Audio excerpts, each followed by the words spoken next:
As I read through your life, it's remarkable it's almost impossible that one individual could be involved in so many companies that have had such a big impact on society, Mm. but at the same time, someone be able to seemingly see the future over and over and over and over again. So, because as I read through your life, I thought this can't be one individual, this can't be one lifetime. It begs the question to me, what is, in your view, the causal factors that Mm. set you up for such a life? Well, that's interesting. I've never been asked that question before. Um, Probably it's a combination of the fact that my passion is who are we as human beings and where are we going. Mhm. So like that's from a very young age. Like I've been like, and I think I got it by reading science fiction, right? Mm. It's kind of like, what is the scope of humanity? Like, Isaac Asimov's Foundation and, this kind of stuff. Mm. And then um, I ended up growing up. I was born in the Stanford Hospital. I ended up growing up in Silicon Valley, and so I got the exposure to technology can change the world. Mhm. And so focusing on thinking about, kind of this intersection of humanity and technology. And of course, obviously science fiction has some play to that too, although most of the technology in science fiction is just fiction. Mhm. Right? It's Mhm. just like we have wormholes and we do intergalactic travel. And it's like, as far as we know, there is no such thing as wormholes for Yeah. intergalactic travel.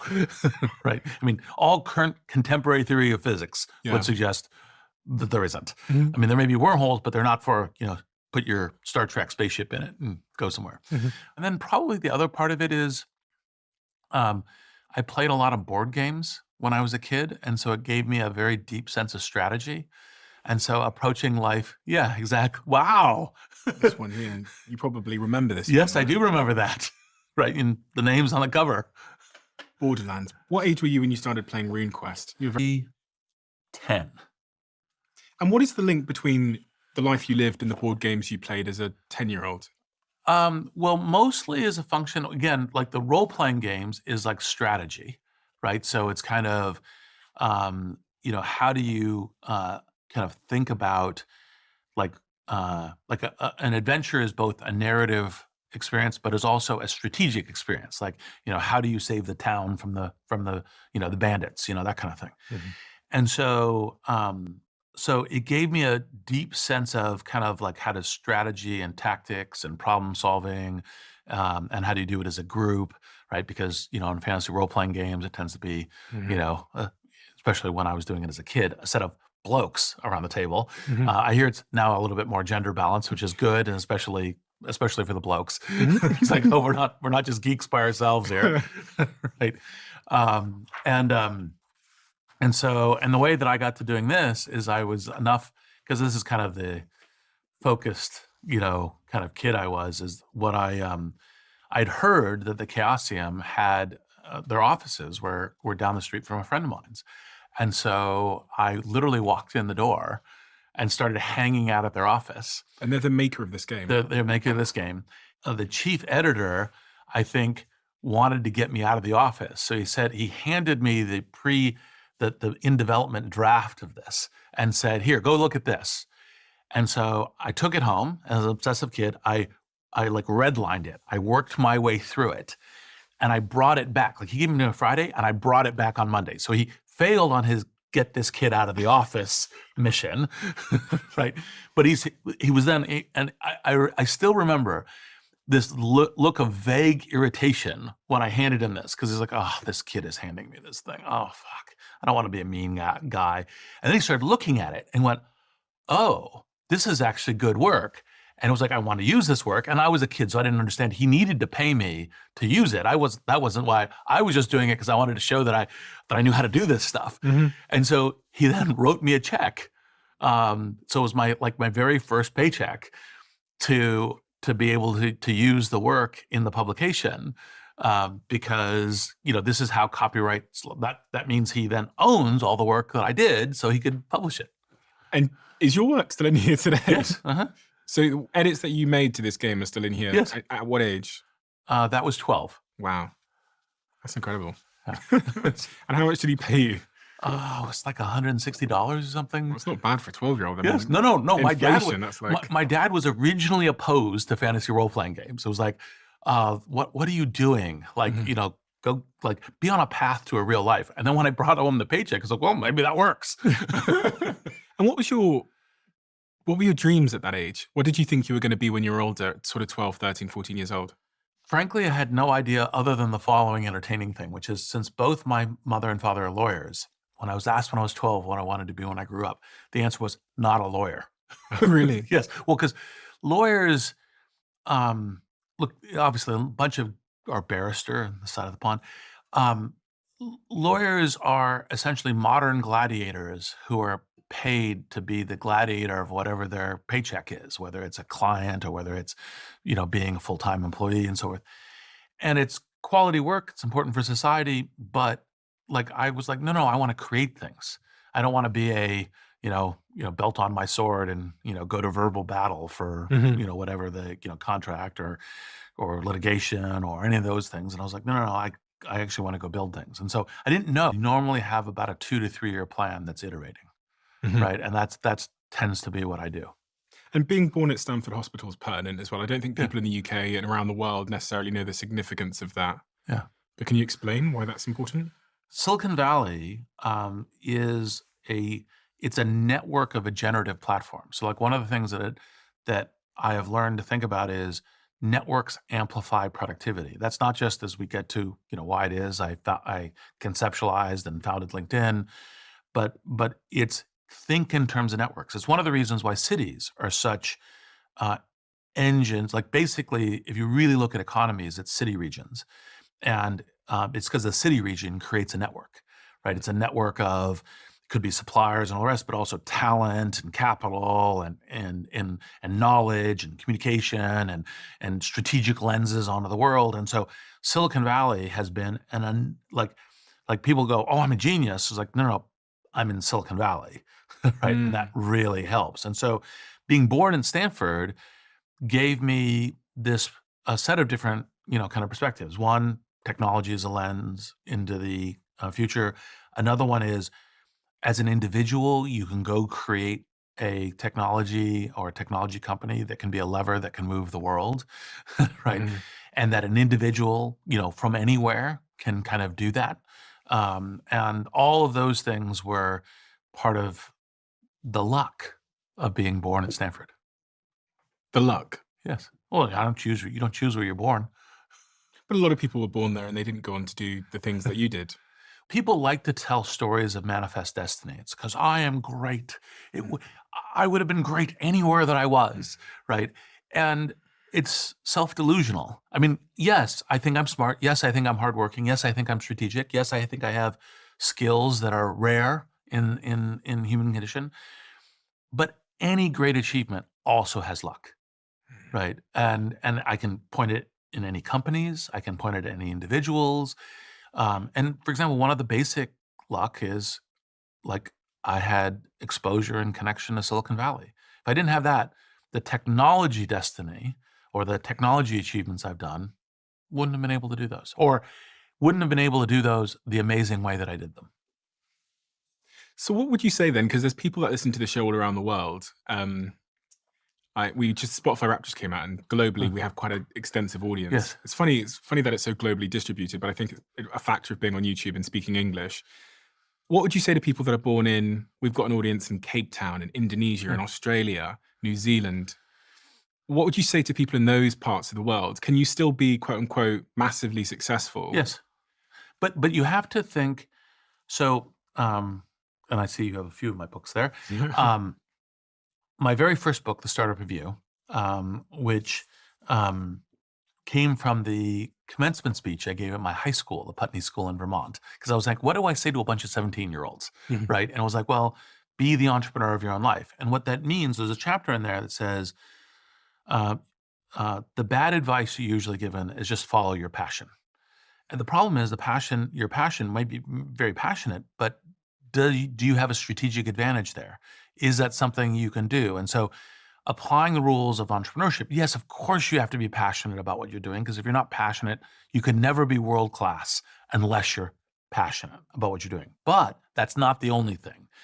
And so you look at, okay, what are the market realities? What's the market? What does the competition look like? And within those, what can your aspirations be? And there's a whole chapter on that in that book, because that's, by the way, similar to how you plot out if you're founding a company, right? If you're founding a company, you have to think the same way about this, but think about it as an individual. So if you're in Cape Town, there are many great things you could do. Now, if you say, what I'm going to do is create a search company to compete with Google, don't do that. Right? I mean, unless you really have some real unique thing, because remember, you're competing with this intensely powerful, not just the company, but the network of Silicon Valley, which attracts amazing talent from around the world, capital, knowledge, and they're all sharing it with each other at a very fast clock speed. And so wherever you are, that doesn't work. Now, you do think about, okay, what can the thing I do? So, for example, I love podcasts, as you know. I master scale, possible, etc. And so I had the delight of doing like interviews with Toby Lutka, or Daniel Ek. And what you do is you look at part of their success, Shopify, Spotify, is how do I run my strategy from here? Like, how is it that I'm competitive and can win a global field marketplace that Silicon Valley doesn't do? And so, for example, one of the things that they're different in the cases, because like, for example, in Spotify, that was, hey, I can get the record labels to give me a chance to start doing the business by doing just Scandinavia, prove it, and then expand it. Whereas those record labels, the capital to do it in the US would never happen. And hence you have Spotify. And in Shopify, it's, hey, the Silicon Valley tends to go, oh, e-commerce is over, it's owned by Amazon. We're not going to do any of that as a platform, maybe, this thing or that thing, but we're not going to do it as a platform.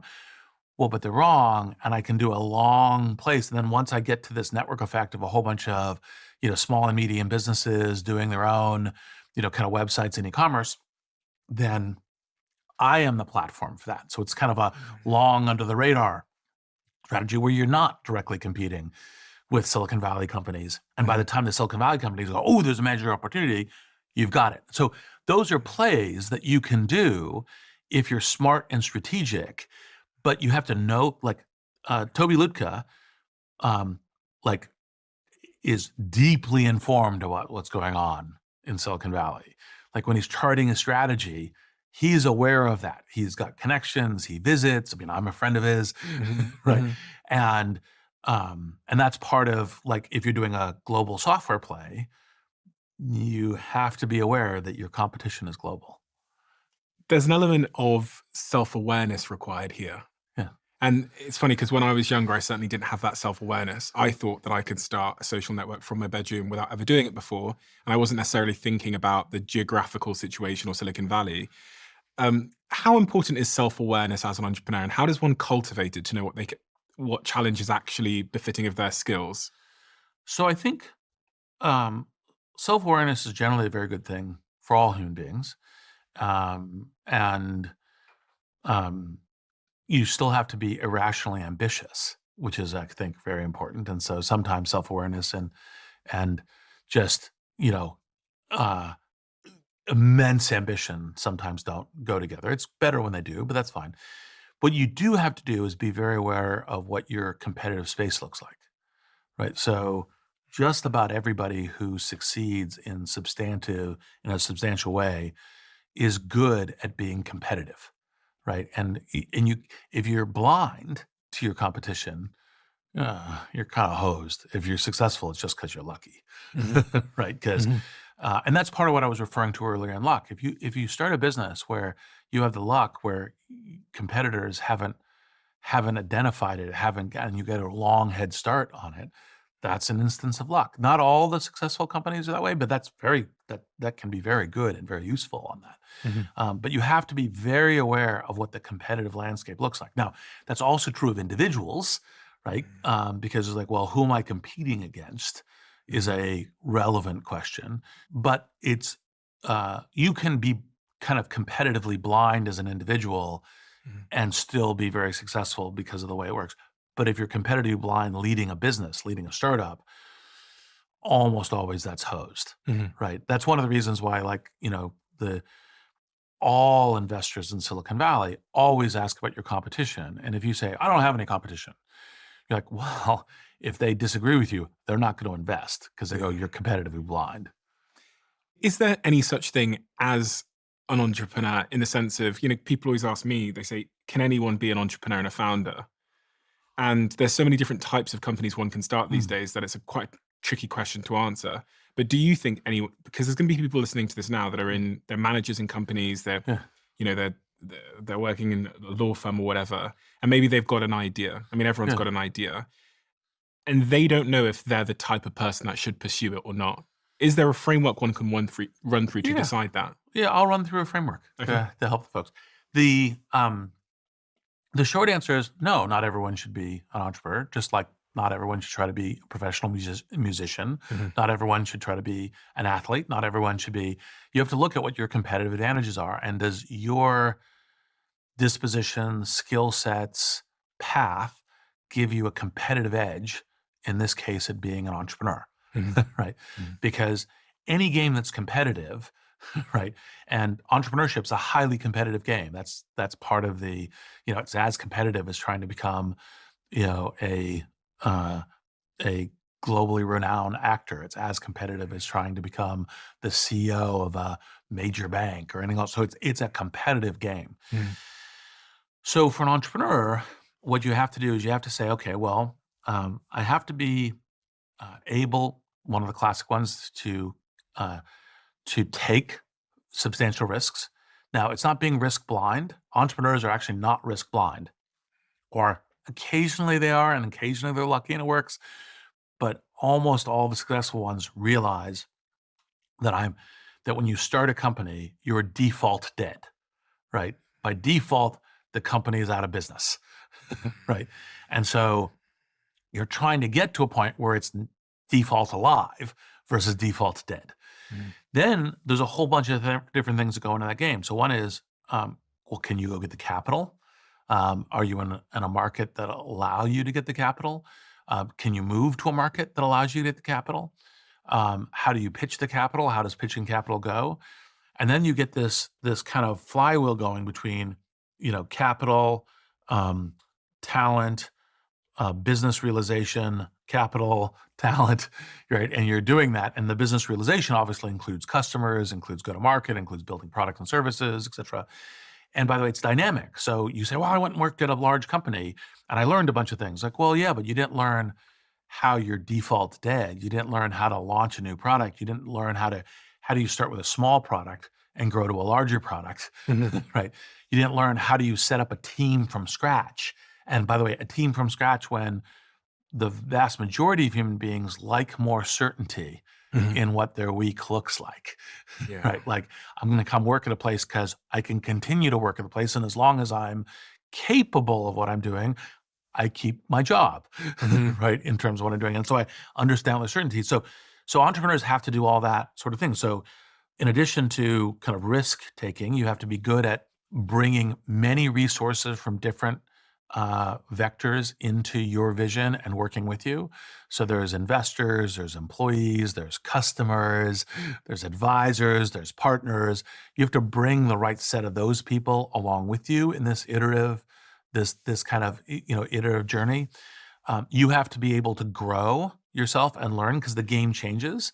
Like one of the metaphors I use to train and conceptualize young entrepreneurs is and there's a bunch of different parallels between military strategy. It's part of like the board games thing Mhm. and business strategy, but it's like Marines take the beach, Army takes the country, police governs the country. Three very crude, broad generalizations about how you do it. So you go, what's your Marine strategy? Do you because you must, as a seed Series A, you must have a good strategy how you get on the beach, how you get initial product market fit, how you're heading towards scale product market fit. Okay, you're there. How do you win the country? Right, the market. Right, how do you get to scale product market fit? How is that going to work? How are you going to play against competition different in these two? How do you get up to scale? You have to learn this game is different than this game, right? Ah, okay, And you're interesting. learning new things as you're doing it. So you have to have this kind of what I refer to as being an infinite learner. Like you're learning what the new game is. Because by the way, no entrepreneur shows up at day one going, well, I know how to do marketing, I know how to do sales, I know how to do product development, I know how to do engineering, I know how to do engineering operations, I know how like, no, you have to bring all that in. You have to be learning what you need to learn in order to do that or through that. And that's part of how you grow into that. And then, by the way, once you've established a business, because another thing that brings in a lot of competition is people say, oh, that's a valuable business. I'd like to possibly on that. And then a new generation of heavy competitors come in. So can you kind of keep your position and grow your position in a market? Which is the police part, right? The police part, yes, exactly. And so you have to look, and each of these three is different games, and there's more games than that, but it's a way of kind of simply understanding that. So always being an infinite learner, and changing your mindset. And so frequently, like for example, when I'm talking to an entrepreneur, especially the first few times, is I will push them on their vision to see if they're learners. Now, one, they should have persistence and grit, because like, no, I've thought about this. I've got a good plan. This is how I'm going to go to market. I understand what the competition looks like. Because if they go, oh, you're right, I should totally change it. You're like, okay. You have to have some grit and persistence.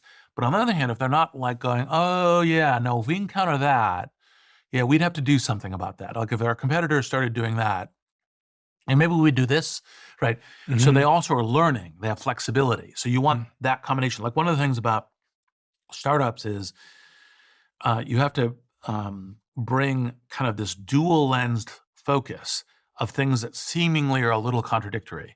So like persistence, flexibility. Another one is right now, long-term, right? Now you have to do right now, but if you don't have a long-term of how you're building something that's insanely ambitious, you're never going to get there. If you shoot for the hillside, you're never going to get to the moon. You have to shoot for the moon. So you're shooting for the moon, but it's me and my two friends in a garage right now. It's interesting because the middle bit, Yes. Does that matter? It does, but remember, like the Marines, Army, Police. Yeah. Army, when you're doing the Marines, is the middle bit.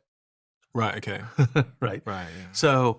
So it does, but it's not, by the way, and one of the, again, mistakes, and that's part of the reason why there's another chapter in Startup U is ABZ planning. The mistakes is like you have a plan and then you have a plan B. It's like, no, you have a plan and then you have a lot of micro plan Bs, right? So you're kind of like, well, if that doesn't work, then let's try this. If that doesn't work, then let's try this. And you're iterating through them. And when you know to do a major pivot, because by the way, many successful businesses also do major pivots. PayPal started as encryption on cell phones, right? That's where it started, right? So you do major pivots.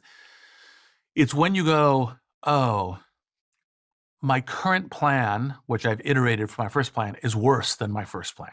Like the market circumstances, its chance of succeeding, those are now worse. That's when you think about, okay, let's do a major pivot. So with your analogy of evading the beach, how do you know what beach to invade? Like, how do you know if you've got a good idea, and how do you know what a good idea is? Because most people, as I said, listen to this, they've got a business idea. Yeah. And how do they know if it's good? And part of the issue they often have is they've heard anecdotally, or they've seen that someone else is already doing it. So they go, oh gosh, it's already been done. Yeah. There's, call it, two kinds of ideas. And frankly, by the way, you think, there's over 8 billion people in the world. The fact that you think you're the one person who's thought of this idea, you may not be doing math well, right? So thinking you're the one person who's thought of the idea, that's a mistake, right?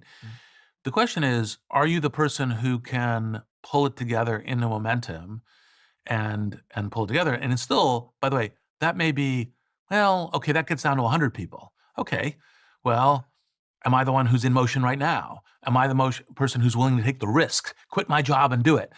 And you never really get down to one, right? So startups are risky businesses. Like one of the things, this gets back to entrepreneurs, like I think the greatest chance, and even when I was starting LinkedIn, after having started SocialNet, after having co-founded PayPal as a board member, even when I was starting LinkedIn, what I would tell the people is like, look, we have about a maximum of 20, 25% chance of being successful, right? Just to be clear, right? Mhm. We're going to try to grow that to 100%, right? Mhm. But we're a couple people in a garage right now, Mhm. right?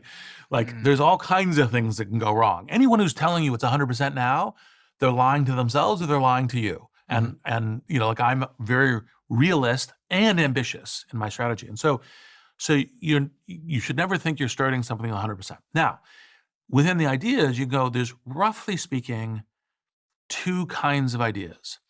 One kind of idea is people generally think that's a good idea. They think it's a good idea because you go to customers and customers say, "Yeah, I'd like that." Right? Mhm. They go, "Oh, well, hey, AI is going to create a whole bunch of new SaaS businesses." Right? "Oh yeah, that makes sense. A new technology transformation." Right? And a Mhm. whole bunch of that. Or people in e-commerce, they're going to want to buy this kind of stuff. Okay, it makes sense. So there's a stack of things where they're pretty measurable as ideas. Like you can measure them with customers, you can do feedback and polling and other kinds of things.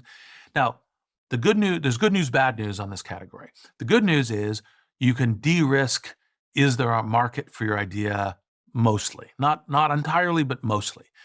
The bad news is so can a lot of other people. Yeah. Right? Yeah. And so in this category, there always tends to be competition, and your competitive strategy, generally speaking, needs to be why against, like in this category, you should be expecting competition. Why am I going to win out sufficiently against this competition in a global arena? Have invested in those businesses. Greylock invests in a bunch of those businesses because we're one of the best VCs in enterprise on the planet. Blah blah blah. Then the other kind of thing, which is the one I tend to start and the one I tend to most invest in, is people think uh, that you're crazy when you're starting your business. And by the way, and frequently you are, Mhm. right? Yeah. But people think you're crazy, which means most people think you're crazy, which means your competitive field is a lot less, Mhm. right? So, for example, I'll give LinkedIn as an example, and I'll give Airbnb as an example. So, LinkedIn, I go and I say, hey, individuals will join this network and and establish a public identity and profile and bring in their network and use that, even as the vast majority of the billion people registered for LinkedIn are basically work at companies, right? They're not Mhm. starting companies. Like it's a great platform for entrepreneurs. Entrepreneurs get it right away. But like, I'm like, well, I'm working in a company. Am I going to seem disloyal to my company if I establish a profile here? you know, Interesting. because back when we started it, like no one's going to use that, right? Why? Well, because like they're worried about will their company fire them or not give them a bonus or something else because they have a LinkedIn profile because they're saying they're disloyal. So it looks like they're shopping because I mean, Yes. for most people that use LinkedIn now, you don't see it as I'm looking for another role. No, no. I think I'm right about the way the world can and should be, Mhm. right? Mhm. And um, so I'm going to take that risk, Mm. and that's the contrarian risk. I'm going to take that risk, and I'm going to play it forward. And if I'm right, I will create something that will transform the industry, that will be amazing for individuals, amazing for companies, et cetera. And we can go, obviously, whatever length you want to go through the LinkedIn Mm. journey, we can do that. Now, Airbnb is as an investor example. So Airbnb was my first investment at Greylock. And I was at Greylock because David Z, who was my partner, who was the Greylock partner, who was my most valuable board member at LinkedIn, convinced me that I should do venture at Greylock. And I'm very close to David. Mm. And so I bring in Airbnb as an investment, and David looks across the table from me and says, look, every VC has to have a deal they're going to fail on. Airbnb can be yours. Really? Yes, because Airbnb at the time had so little volume in its transactions that the founders could have called everyone who used Airbnb that week if what they did is dedicated making phone calls, like 5 minutes of phone call, through the week. That was how small it was. And David's argument at the Greylock roundtable was, look, this is very strange. Staying in other people's houses, you know, like the danger of something going wrong. Cities are going to hate it. Hotel lobbies are going to try to outlaw it within cities. Like this is just going to be a train wreck all over the place. And I was like, no, but I want to take the bet. And he's like, great. Like we hired you as a partner. We think you're smart. Go ahead. Right. Now, to David's credit, 6 months later, the transaction volume in Airbnb is like this classic hockey stick. It was years of very small, and then it grew to being very big. Mm. So that hockey stick hadn't started yet. And David came to me and said, okay, because like the always be learning is also useful in venture capital. He came and said, okay, you were totally right about Airbnb, and I was totally wrong. What did you see that I didn't see? Like, how did you know when I was sitting there blowing smoke at you, saying this is going to be a total failure? You said, nope, I want to do this. I said, well, look, you were right about all of the risks about that could happen with Airbnb. You were absolutely right. Any of those things could have made the business worth zero. But this is the reason as investors, we do a portfolio, because yes, Airbnb could be zero, but if it worked, it was going to be huge, right? It was going to transform an industry. This is the kind of investment I like doing as an entrepreneur or as an investor. And I said, look, we had a plan for each of those risks. We had a plan A, we had plans B, we're going to try to navigate. It isn't that we could guarantee the risk, but the fact that everyone else saw those risks meant that we had years of no competition, that we could establish the network, we could establish the marketplace. And then once we're there, we are the marketplace for how that works. And that's the kind of investment I like doing. That's the same thing with LinkedIn as I founded it. Same thing with, with Airbnb as an investment. And so that category of investment, you cannot validate with the customers. I was going to say, so if everybody thinks it's a good idea, it's probably not a big idea. Yes, it's much more challenging to be a big idea. Interesting. Really interesting. Because it's funny, because when people pitch to you, they say, I've asked everybody and everybody thinks it's great. Yes. So that's probably an indicator that it's probably not big, or they're bullshitting. Yes. And I'm looking for, both in my creation of ideas and in my funding of ideas, it's not dumb people who think it's a bad idea. It's smart people who think it's a bad idea. You want smart people to think. Yes. Because then you have something that's contrarian. Because that's what contrarian is. Contrarian isn't, I don't understand technology at all, and I think it's a terrible idea. It's like, well, who cares? You don't understand anything, right? It's smart people who think it's a bad idea, right? And then you have a theory of the game that's a good one, not perfect, can be very risky, about why they're wrong. So I'll give you the LinkedIn example. Literally, John Lilly, partner of mine at Greylock, I recruited him into Greylock later. He was the CEO of Mozilla that I was on the board of. Super smart guy, friend of mine. I sat down with him about LinkedIn, because this is how I go when I'm starting a company. I go to all my smartest friends and I go, here's what I'm doing. What's wrong with it? I don't want to have the conversation with them going, oh, it's great. Useless. Doesn't help me, right? What's wrong with it? Why will this go? Why will this fail? And so I sat down with John. We had breakfast at a breakfast place in Silicon Valley. I said, da da da. And he said, okay, look, I'm your friend. It's never going to work, right? And I said, okay, well, why do you think it's never going to work? He said, well, look, you'll never grow the network. Like, the first person who comes in, no one else in the network, not valuable for me. Why should I invite someone in?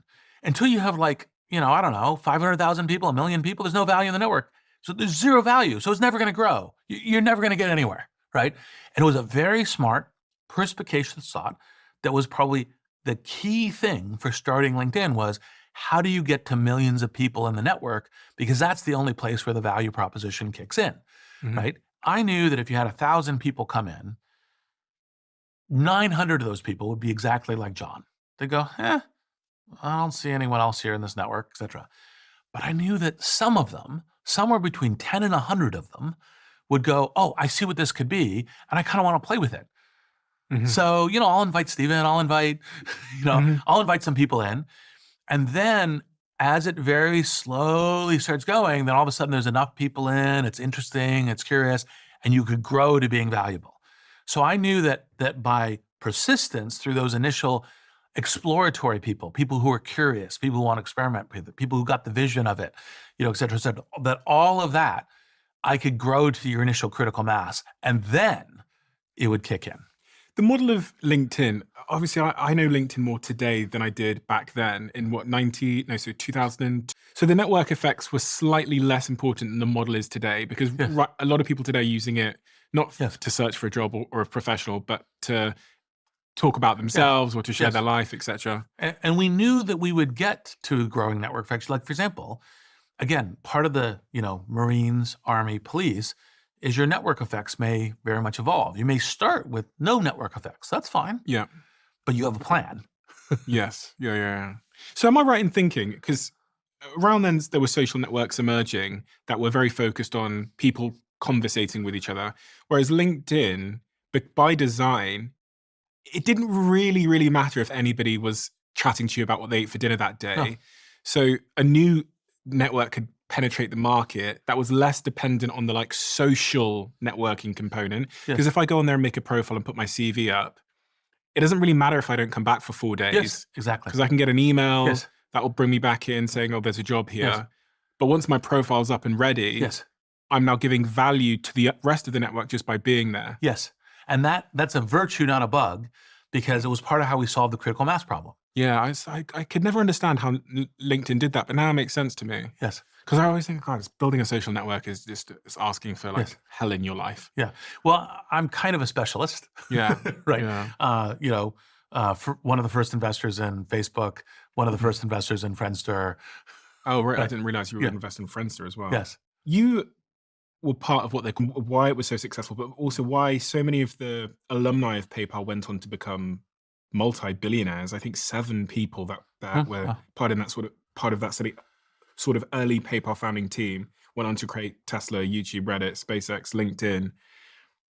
Was it talent density? Was that what made the PayPal mafia? Well, it certainly was a component, and so it's a couple of things. So one, that high density talent of folks who are willing to take intensive risks, want to do contrarian things, believe in what their contrarian thing is against common sense wisdom. That's one part. Another part is when PayPal went public, it was a technology winter. It was one of 2 technology companies that went public that year. Wow. Right. So all of a sudden, and then got bought by eBay. So all of a sudden, you had this talent group of people that had a bunch of money in their pockets, and the network within, and that believed in the consumer internet. So the network of Silicon Valley at that point had thought the consumer internet was played. They were going into clean tech and to enterprise. So if you try to ping a venture capitalist about, I have a new consumer internet idea, they wouldn't even take a meeting with you. They would take a meeting if it was clean tech, and they'd take a meeting if it was enterprise software, right? Now, then you get all the PayPal people coming out going, hey, I can fund my own initial idea. I've got this great idea, YouTube, right?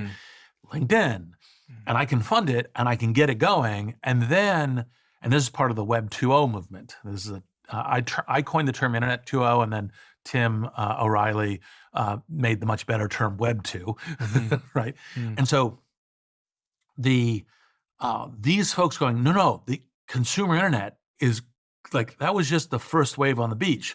The tsunami is still coming, right? And so we were all out investing, and we were talking to each other because, frankly, we're like, well, these VCs don't get it. Like, this is coming. And then, of course, you started seeing, YouTube, and you started seeing LinkedIn, and you started seeing, and it was like, okay, like, we will, like, these are important things that we're going to invest in. And that's part of the reason why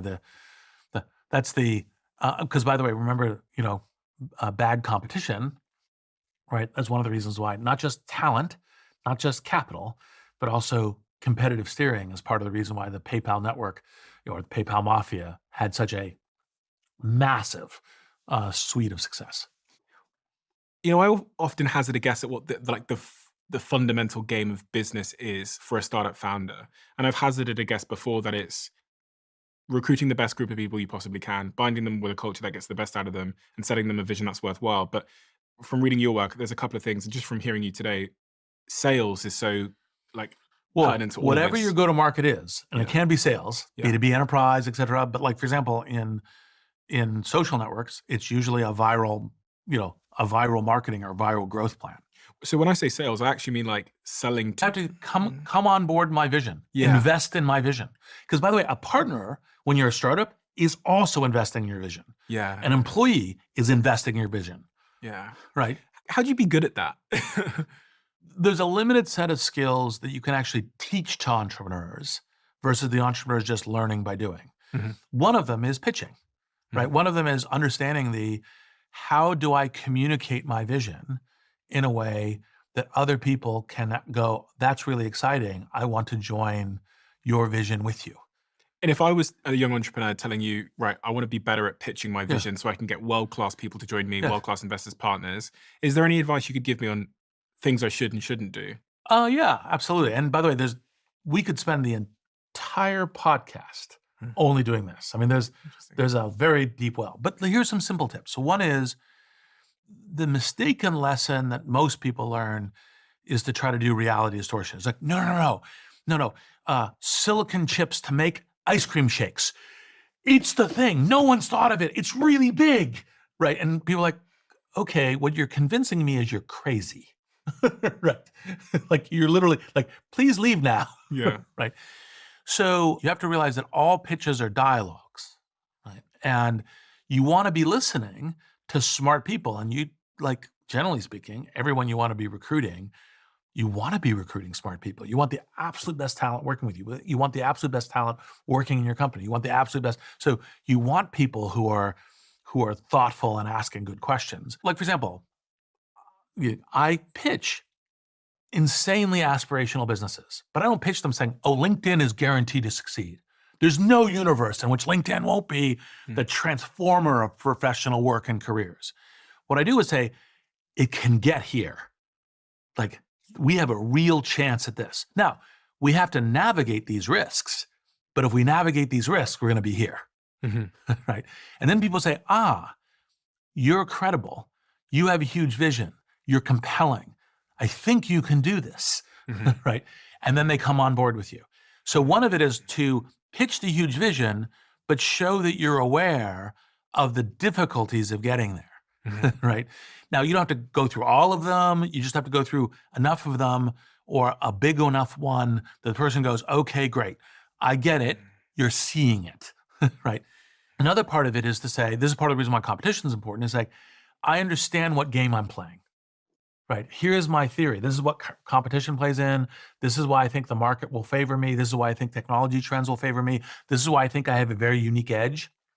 And, in Blitzscaling, which I think is another book on your thing, most consumer internet plays are what we call Glengarry, Glen Ross markets, which is first prize is a Cadillac, second prize is steak knives, and third prize is you're fired. So you have to be pitching why you're possibly first, Yeah, right? right. Because there's Like, only going to be a couple of winners. yes. And so, like, this is why we can win, right? Mm. And so now there's also mechanics in pitching, which is, how do you tell a story of it?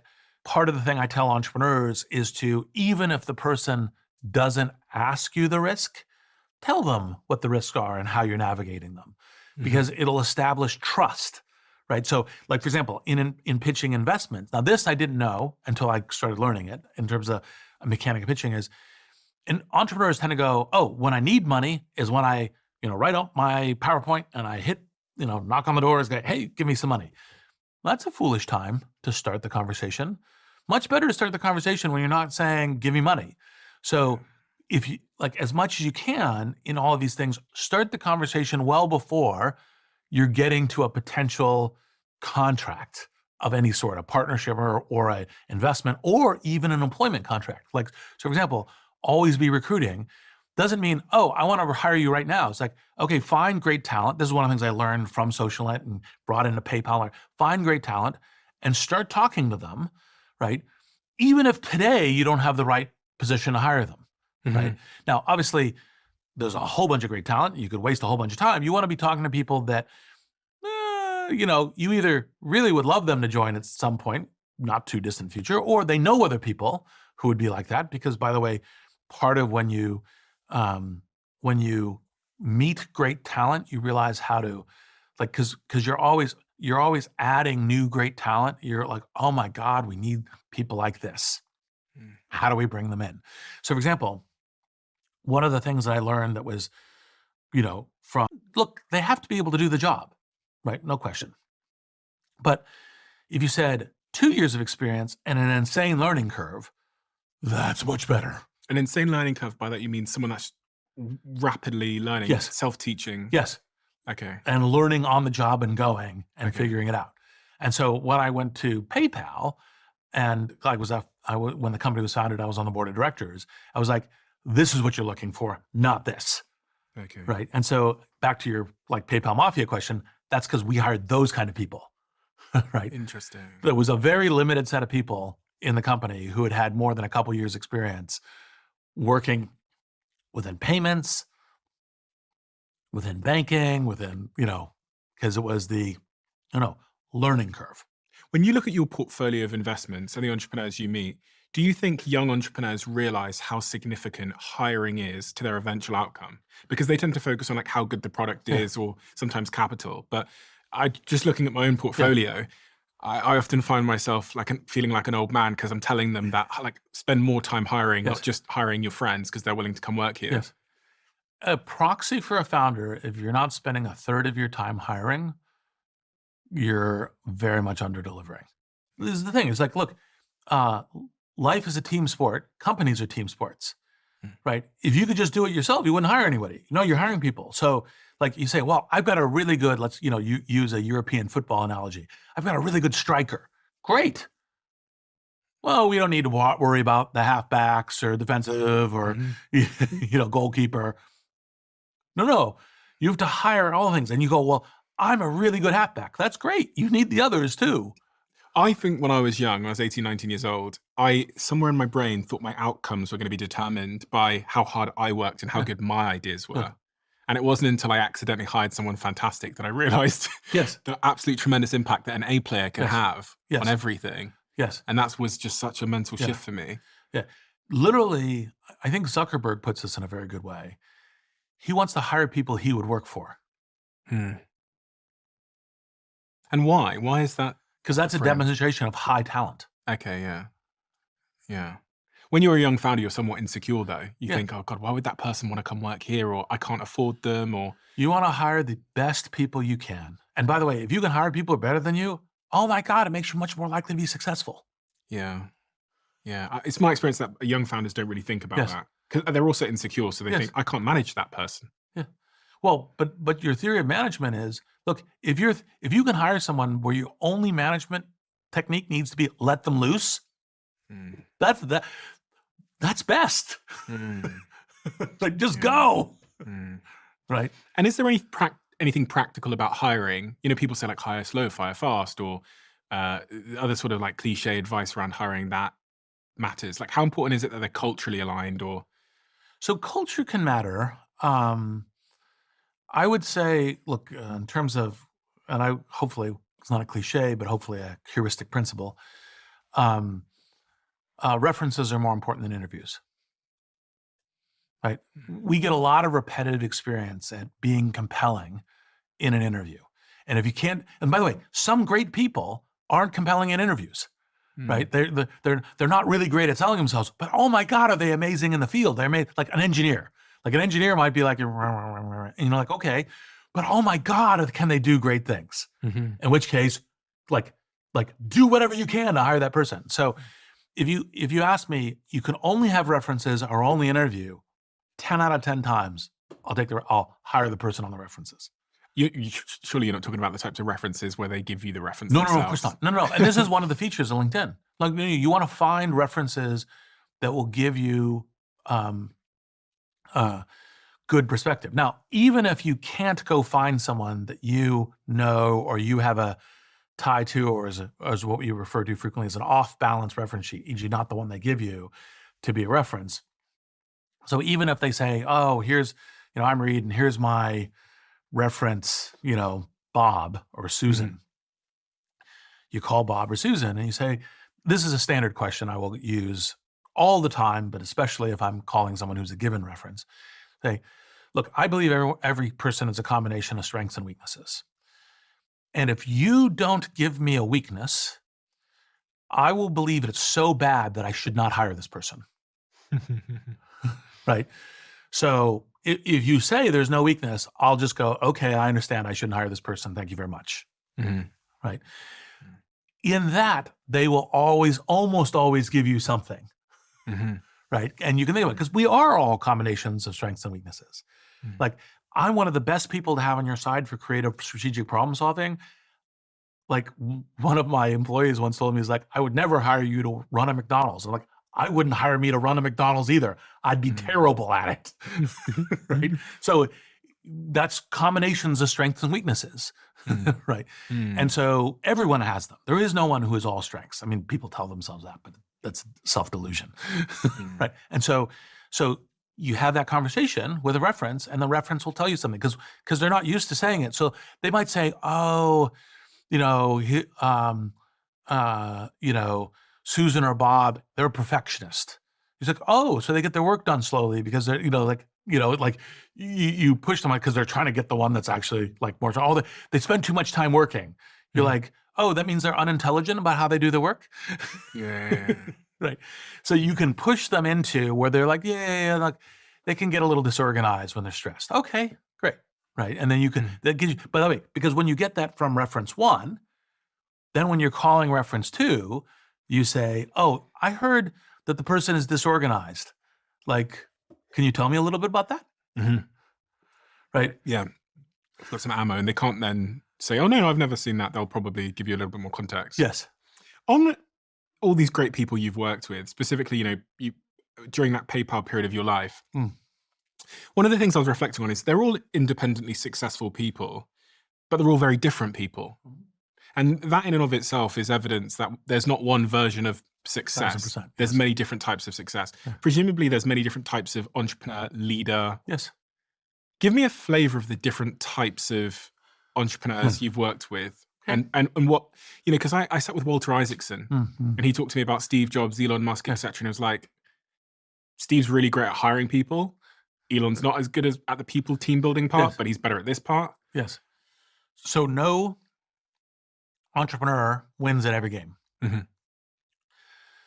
Generally speaking, as an entrepreneur, you should try to win to play the games that you have a massive competitive edge on.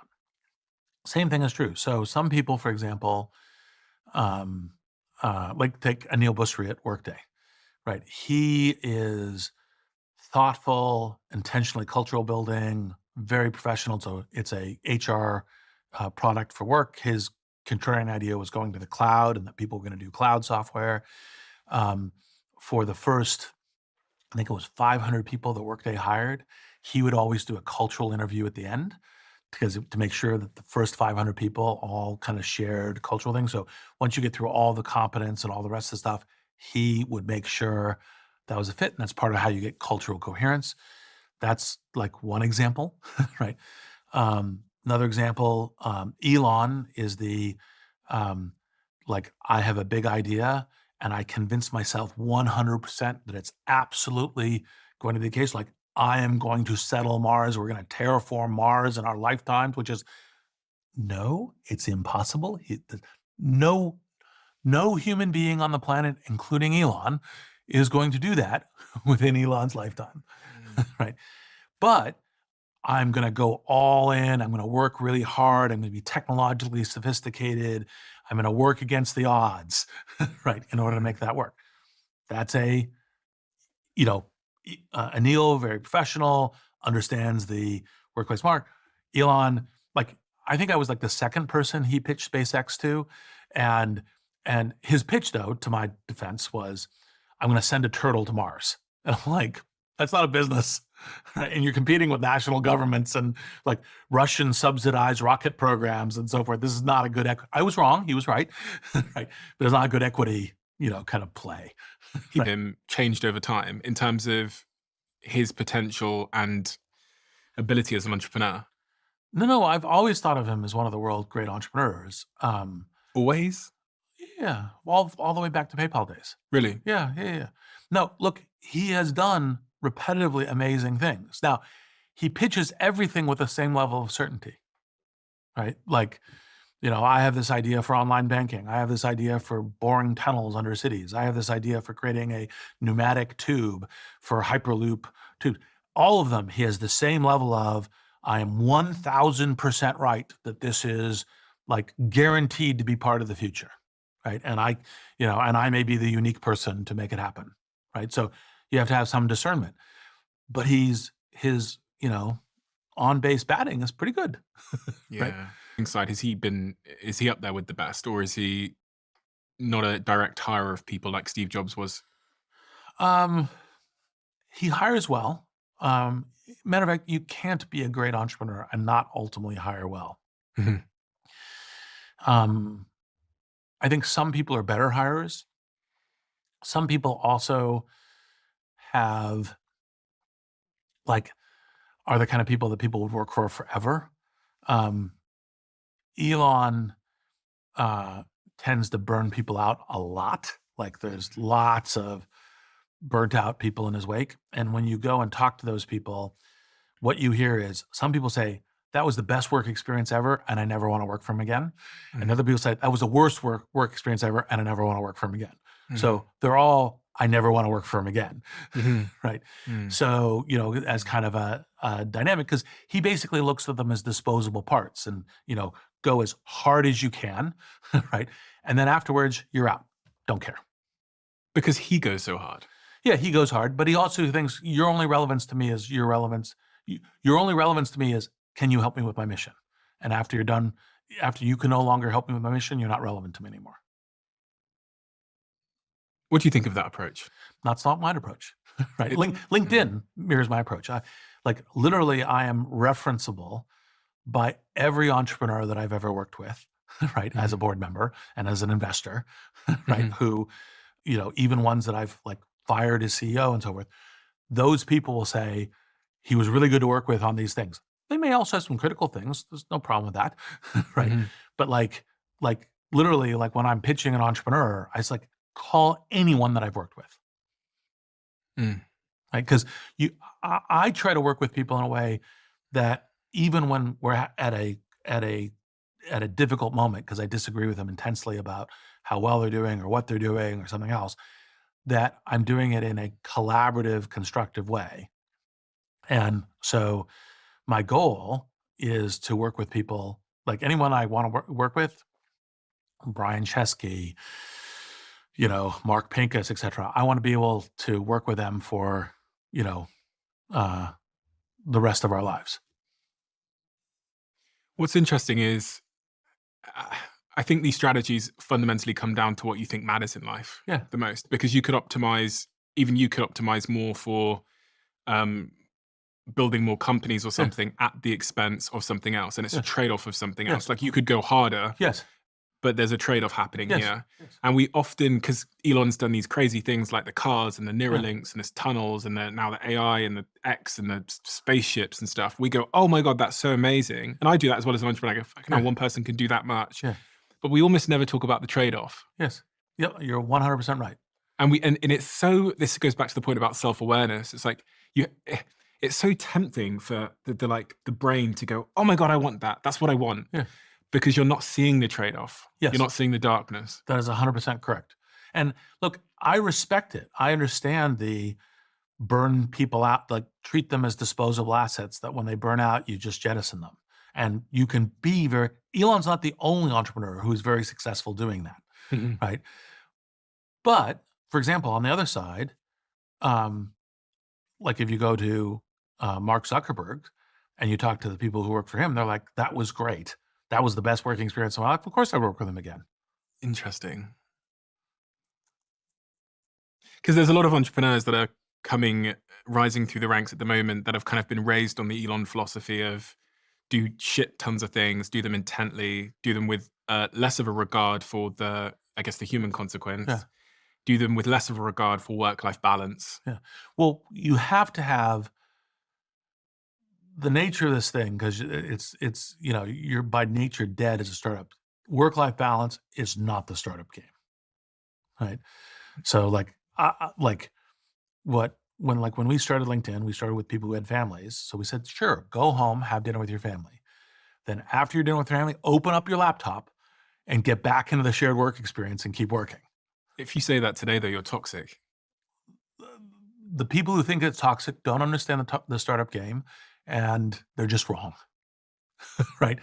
That the game is intense. And by the way, if you don't do that, then eventually you're out of a job. Hmm. I mean, the people that say it's toxic are often those that have never had to do it. Yes. And look, that's fine. It's not that everyone has to work at startups. Working at startups is a voluntary choice, right? Mhm. But that's the game for a startup. And so that's how we try to balance in the early days of LinkedIn. We try to balance how to be human because we like a third of the company had kids, right? And so you're like, okay, like we all have to work this way. So we can't say, oh, you third, sure, you guys can go home and you're out of the office and then call in or whatever. No, like, look, we'll all go for dinner and then we'll all plan on getting back to work after dinner. So you get time with your family, you get to have dinner with your kids. It's the right human thing, Mhm. right? But we're working hard. And Saturday morning, we're working. Is there a way to build a startup, in your opinion, where you have work-life balance? And I define work-life balance maybe as being able to see your friends often, spend time with your family often. Um, Only in two circumstances. One, it's a small startup. It's both it's both an absence of competition. That's the general. One is it's so small, no one's really competing with you.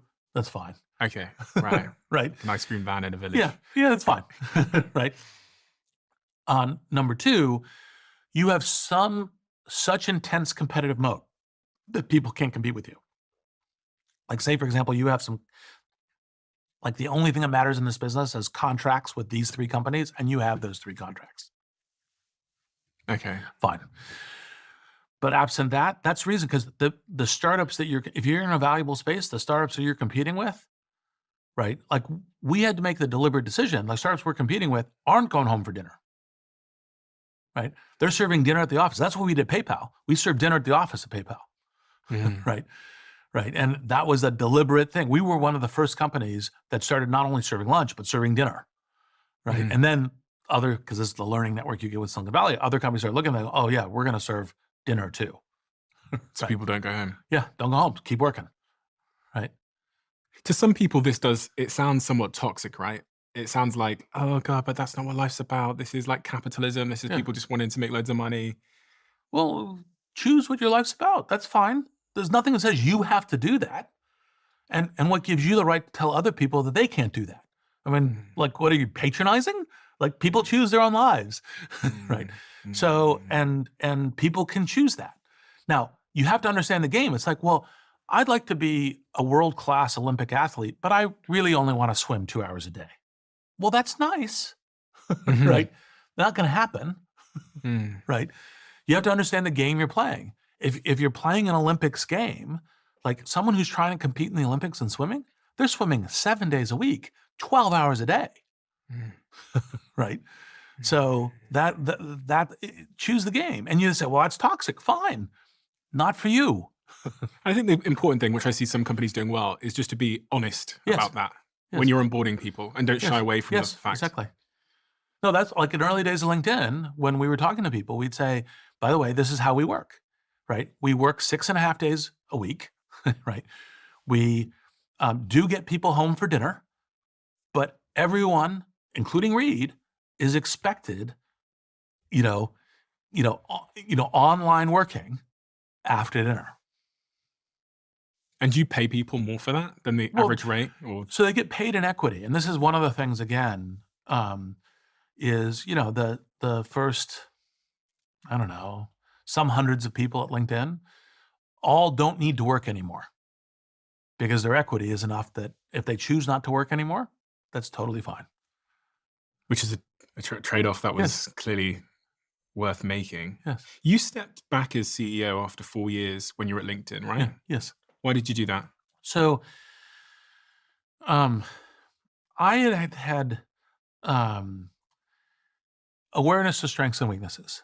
Like I know how to do the CEO job, right? And I think it kind of 150 people or less, I'm as good as anyone else, right? Like that scale of CEO job is a scale that operates within my strengths and weaknesses. Um, when you start getting to call it five, now it's not the only thing, but like okay, like what the kinds of things that Jeff Weiner that I learned from him on was all right. Well, you start thinking of recruiting not as you going out and individually recruiting people or helping your hiring manager recruiting people, but you think about recruiting as a general strategy for the company. And how does that general strategy work? And how do you have, like, for example, you get to this point in these scale companies where you start having onboarding days. So, like, for example, new employees start at one of the onboarding days and they start as a group together, right? So it's kind of like, okay, we're going through kind of how it works and we're integrating people into the different groups. They, like, the salespeople, the engineers, they're all start and they're going into the different groups. We're approaching it as the engine of the company. And the things that you're only world class, but the things you're passionate about, the things I'm passionate about is like the technology strategy, the product strategy, the kind of the big idea for what you're doing there. And I love working with super high powered talent. And one of the things that I had kind of learned is, well, that's the reason I like working with founders. That's the reason I like working with CEOs, Mhm. because to some degree, it's like, okay, you're the talent I'm working with on this company, Mhm. right? In Mhm. order to do that. And so I was like, I like doing more of being a board member working with CEOs more than I like being the CEO once you get past, 150 people. Mm. So that's what I should be doing. And what I need to do is I need to get LinkedIn to a point where it's already, it's already kind of hit breakout velocity, Mhm. right? And so you can recruit now a world-class CEO that you can work with, Mhm. right? And that's what I should do. And I, like, for example, the entire time that Jeff Weiner was the CEO of LinkedIn, my primary office was immediately next door to his. Interesting. So you stay close, but Yeah. again, this is another point of self-awareness, which a lot of founders don't have. But the great founders that I've met and interviewed, whether it's, I don't know, Brian Chesky, or whether it was some founders from the UK like Bennett Gymshark and Julian from Huel, one of the things that really defined them was they did a low ego move to move out of that CEO Yeah. role, which is typically associated with like the glitz and the glam, Yes. because they knew that their skill set was in branding or Yeah. marketing or Yes. something else, or just vision for the future of the company. A lot of CEOs don't do that because the CEO title comes with a certain Yeah. I understand. esteem. And yes, everybody, myself included, does have a big ego, Mhm, right? mhm, But my ego is, you have to attach it the right way. My ego is attached to LinkedIn succeeding, mhm. right? Yeah, yeah, yeah, yeah, yeah. It's a big difference. Yes. LinkedIn went public in 2011 Mm. with a 4.3 billion valuation, and then Microsoft later paid 26 billion to buy LinkedIn. And at the time, it was reported you owned about 11% of the Mm. company, which made you a multi-billionaire. How does life change when one becomes a multi-billionaire? So it's funny. I try to never, like one of the funny things, I never repost things that call me billionaire and so forth, because I try to not have that identity. I am aware that it's an accurate descriptor, Yeah, yeah, yeah. right? But it's not like the way I think of myself. I don't think of myself as Reid Hoffman billionaire. I think of myself as Reid Hoffman technologist, Reid Hoffman public intellectual, Reid Hoffman creative, strategist, Reid Hoffman, etc. So I try to change my life as in those directions, not in the wealth direction. Now, of course, I travel around in a private plane. Mm. Mhm. I own houses in several different areas of the world, Mhm. that kind of stuff, Yeah. right? But I try to live a life within those, high wealth things as much as an upper middle class person as I can. So, for example, before I came here to do the interview, I got here a little early, so I went to the nearby Starbucks, had a cup of coffee, pull up my laptop, Mhm. was working on it, you Interesting. know, because that's the way that I want to live, right? And I want human relationships that are like that. I think human relationships are really important. I feel lucky to have relationships with some people who are these really, really amazing people. But by the way, there's amazing people who are like world celebrities, and there's amazing people who the world doesn't know about. I just Mhm. like I just like going through life with amazing people, and that's part of what I mean by that. You've always been associated with the left side of Mm, politics. mm. Your parents were very Yes, left-leaning, to say the least. I heard that you got pepper sprayed when you were a kid because you because were I was a kid on my father's shoulder at a demonstration against for left against wing. the Vietnam War. Okay, so that's, I mean, it's in your DNA. Yes. The thing about being on the left is it's typically the left that have opinion of billionaires that they're evil. Yes, I'm aware of that. But not just I've been, billionaires. I've been I've been called evil by a number of people on the left. Really? Yes, of course. Look, they are wrong that is a necessary correlation, right? But I try to understand people. I understand their perspective. I disagree with it, but I understand it. Mm. I mean, you're one of the few people that's still a billionaire and on the left, it seems. Part of the reason why I think less people were public about it this cycle was because, President Trump was threatening, personal and political retaliation. Mhm. And so you had to have a certain degree of courage to stand up, Mm. right? And courage in the public area, not just courage in taking risks and so forth, but in the public arena for doing that. And so I literally had conversations with billionaires who were like, "Oh, look, I really applaud what you're doing, and I think what you're doing is that right thing, and that's for you, not for me." Right? I mean, trying to get people into it. And so I was aware, and because they kind of did the simple mini max, and they said, well, if Harris is elected, I won't get penalized for not having supported, and if Trump is elected, I will get penalized. So I'm just gonna stand out of it. And Do you think you'll be penalized? I think that there's a greater than 50% chance that there will be repercussions from a misdirection and corruption of the institutions of state to respond to my having tried to help Harris get elected. You must spend time at night thinking about what that might be. Because if I would. Yeah.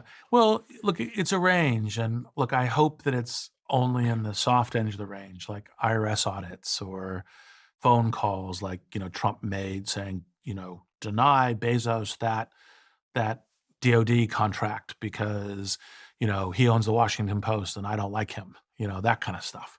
I hope it's in that arena, right? Mm. Could get much worse, but I don't really want to speculate on it because I don't want to give anybody any ideas, right? But I think I would safely win a bet that there will be political repercussions that are essentially undemocratic, un-American, And direct on you. and direct to me. Yes, I think I'd safely win that bet. I'm hoping that it's in what I'm terming the soft arena. You're not planning on leaving the US, are you? No. Well, my residence outside of Seattle, and we have a constitution, that kind of thing. Because Mark Cuban was the same, right? Mark Cuban Yeah. was very public and vocal. He's a billionaire. He was very pro Kamala Harris, very anti-Trump through the cycle. He took a lot of flack as well. Yes. I mean, I follow everybody on Twitter, so I watched it play Yes. out, and it was kind of like he was stood in no man's land, just Yes. taking shots from everywhere. Yes. And you were kind of in the same category. Yes, exactly. Would have been much easier for you to just shut the fuck up or fall in line or something. Yes, You know exactly. what I mean? Well, but that's the problem. You can't allow that form of neo-fascism, right? It's precisely when you feel fear. I have huge respect for Mark Cuban. When you feel fear, stand up. Because that fear that you're feeling, that's your feeling as a powerful, wealthy person, right? And if you're not going to stand up, who is, right? Can you see any redeeming qualities in Trump? I know you're pro Kamala Harris. Oh, but- yeah. Well, I think he's going to bring a wrecking ball, and some of the places a wrecking ball are useful. Like, so for example, if you say, hey, on regulation, you want a new regulation? Replace two. That kind of refactoring is a good thing.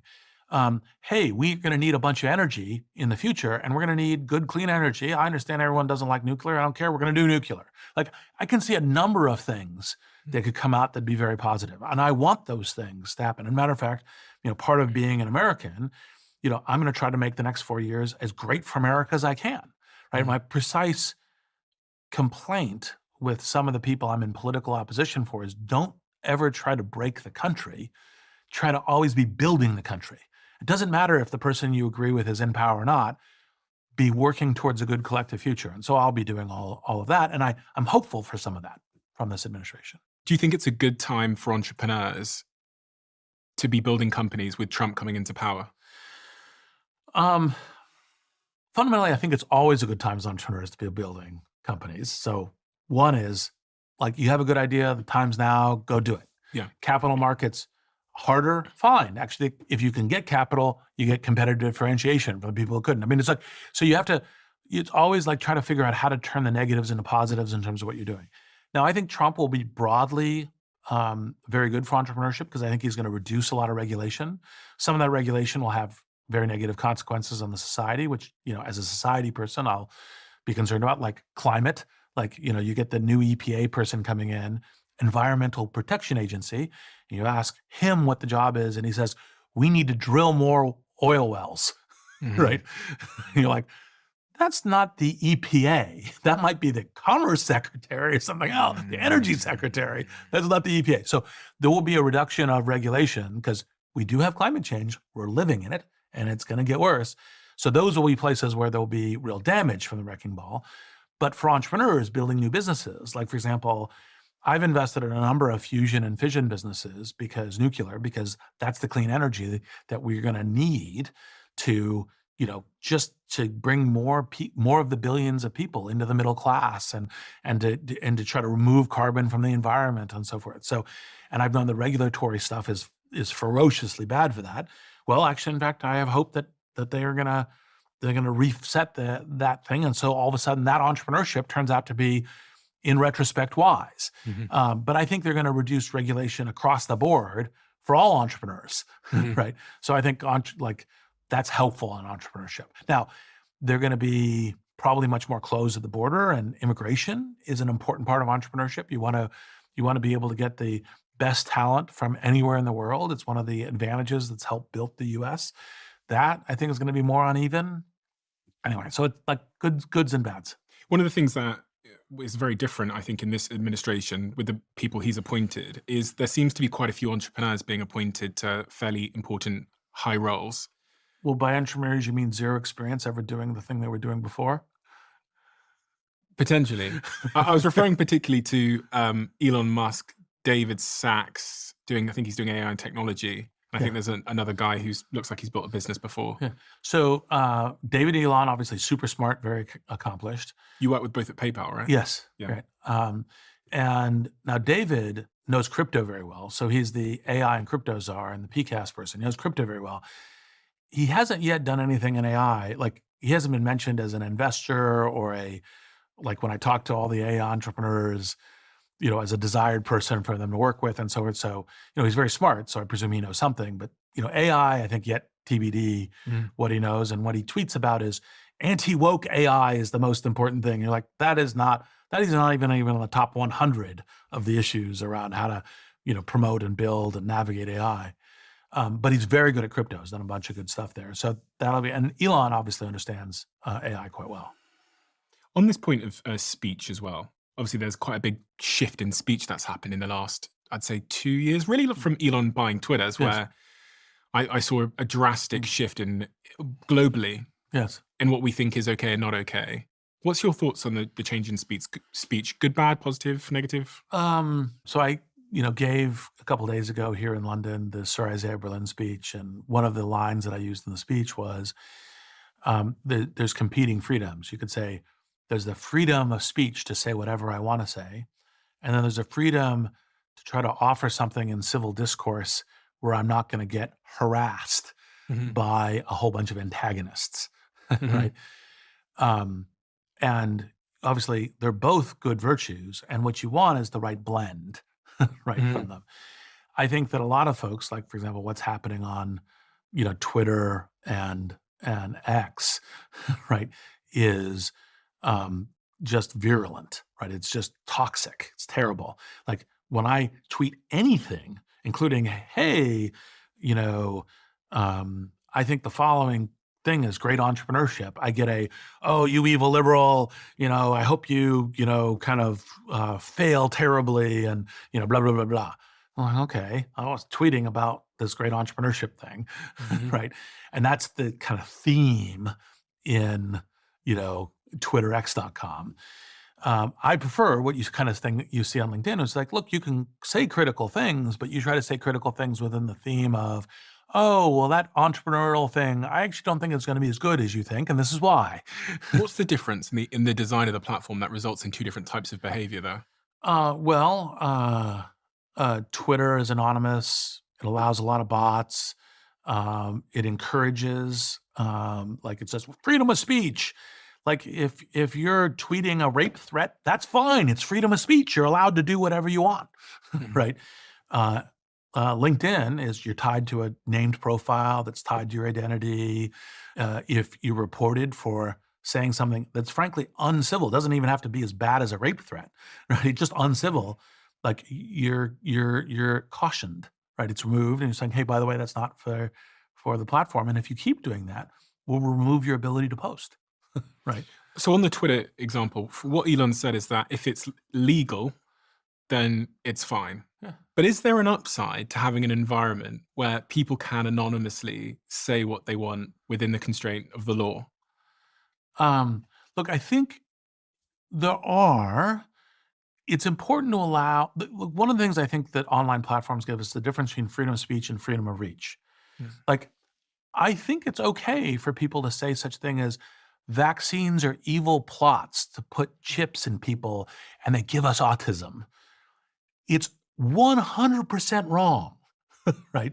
And every credible medical authority goes, vaccines are good. And so you go, okay, 1,000 people get vaccinated, or call it, 100,000 people get vaccinated, and 50 of them have adverse conditions to the vaccine, right? That happens out of 100,000, right? But 1,000 people or 10,000 people might have died otherwise, right? That your lottery for everyone being vaccinated is a very good lottery. Everyone should do it, right? Because, by the way, you are more likely to have died in the lottery than have an adverse condition. That doesn't mean there aren't people who have adverse conditions. So all quality medical professionals, medical researchers agree. I am allowed legally on X.com to say vaccines are evil plots, right? To control the American people, to sell drugs and make drug companies profitable and blah, blah. And I can say all that. And you see all that rampant on Twitter, rampant, in talk radio and, and all the rest of the things. You can say that. That's a problem, right? I'm okay with people saying it. What I'm not okay with is promoting it and having it have broad reach. So on this point of the vaccine, so just to clarify my position, I think vaccines are a wonderful invention that have saved a lot of people's lives. So that's my position. But I want to interrogate a little bit. With the vaccine rollout in particular, there's a lot of things that we didn't know at the time, right? So the lab leak thing, I had Boris Johnson sat here and he said, oh yeah, we think it's a lab leak. If I had said that on this podcast a couple of years ago, I would have been kicked off YouTube. Yes. And so having a forum where you can even entertain ideas that are contrarian, I also think is important. And I exist in the sort of dichotomy of like speech is important, but at the same time, Yeah, look, I was on the support people being able to say lab leak category. Because, by the way, I do think freedom of speech is a good thing. And part of the reason I have freedom of speech is sometimes you have a contrarian idea that should have freedom of reach. Yeah. But there should be, and look, how do we make decisions as a society of what expertise, what truth is, as we convene groups of experts. Like in a science, we have a group of scientists review a paper before it's published. We have scientists able to reproduce things. In a jury, we have 12 people who listen to the case and make a decision. So we use groups of people as experts and different kinds of expertise for different kinds of things to make a judgment. And we should also bring in expertise, right? Right. Now, that doesn't mean that even when all the experts say that's completely wrong, you should say you can't post it. Like, I loved what Twitter did pre-Elon, which is they said, hey, you can post vaccines or this evil plot by the government to control you, but we're going to put a little box around it that says, oh, and by the way, experts disagree. Here's where you can go get the facts. So you can say it, right? But we'll also put in selective cases, expert opinion. And I think that's like, for example, a balance of how to do freedom of speech and freedom of reach. Because I do think, look, I should be able to say the world is flat. I should be able to go on and say the world is flat. And by the way, LinkedIn wouldn't take that post off because it's like, well, it's civil. I'm just saying the world's flat. I'm out of my mind, right? But I'm being civil. So the LinkedIn principles are not, you must say something that's scientifically true. It's you must say something that's civil. I also think people shouldn't be deplatformed or cancelled because of their speech, even if you disagree with it, providing it's in the constraints of the law. I sat with Well, by the way, I generally yeah. agree on the constraints of the law, but I also think importantly civilly. And I'm going to say astrologist, but I don't even know if that's the right word. It's not astrology, was it? Who's brown? What's brown? Cosmetologist. And he told me the story of Galileo Yes. discovering that the world was round, and Galileo basically being threatened by everybody um, because it threatened I think the Catholic institution at the Yes. time. And then, Well, because the preaching of the church was not. yeah. And so that's a cautionary tale, although it's a long time ago. In there are always going to be strong forces that are heavily incentivized around some kind of ideology. Yes. And that, I mean, that does happen today. Yes, 100%. And these forces are powerful Yes. forces. So allowing dissent, even if it's coming from someone who Yes. is not credible. Yes, 100%. By the way, I'm Yeah. strongly in defense of that. Yeah. Right. I just think that, and like, so, I don't mind people criticizing me. I don't mind them criticizing my arguments. I don't mind them criticizing my choices of who I'm going to support politically, Mhm. right? What I'm going to do philanthropically. I strongly prefer that those criticisms be backed with some knowledge and intelligence and some good argument point of view. And I really want it to be a civil discourse.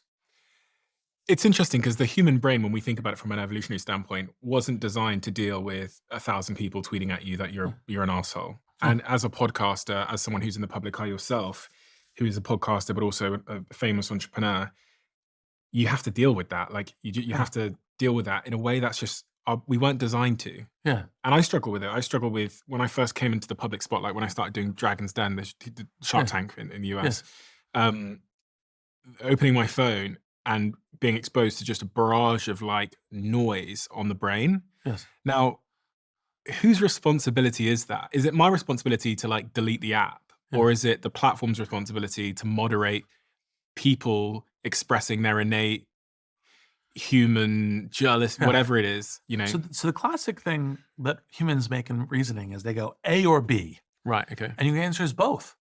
Okay. Right. So there's responsibility on both sides. Like it's like, oh no, it's the responsibility of the individual. It's like, well, like, are you kind of saying I have zero responsibility? There's zero I can do to be positively contributory here? Mhm. Of course you can.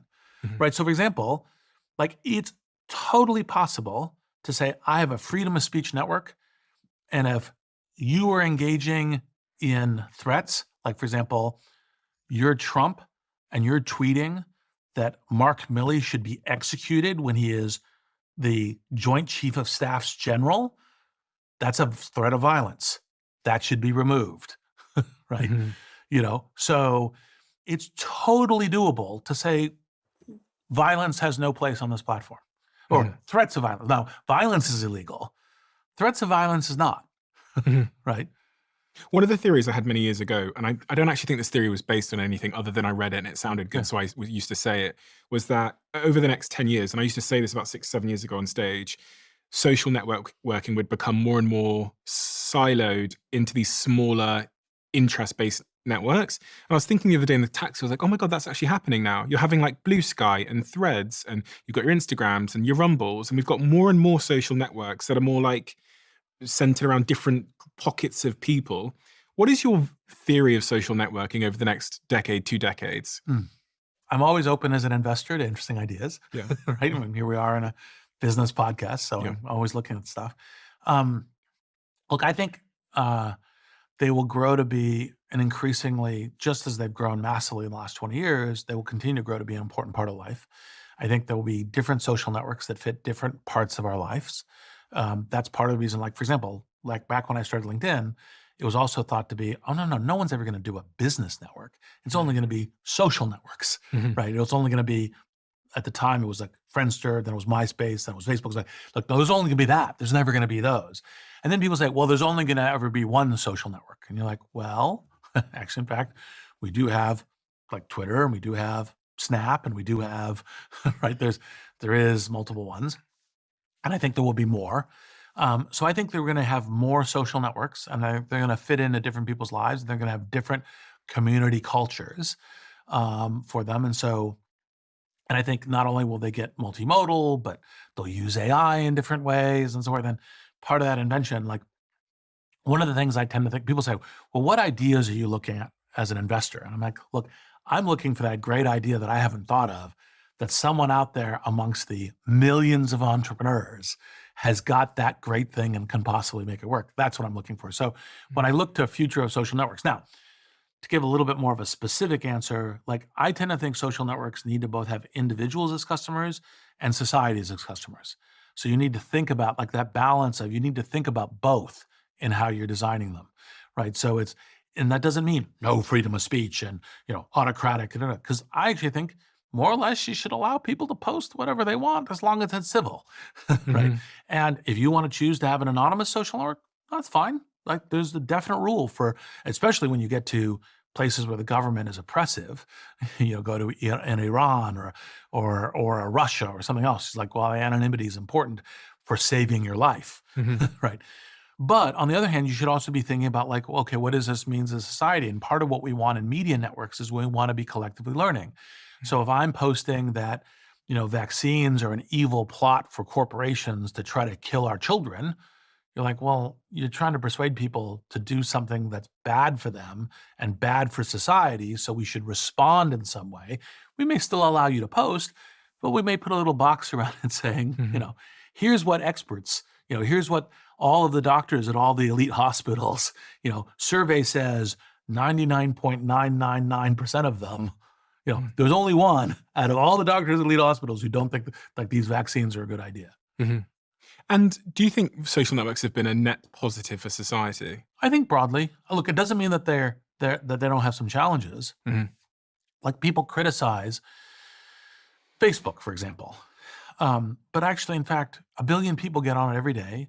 They share their experiences, pictures, lives with loved ones, friends, etc. All of that's very, very positive.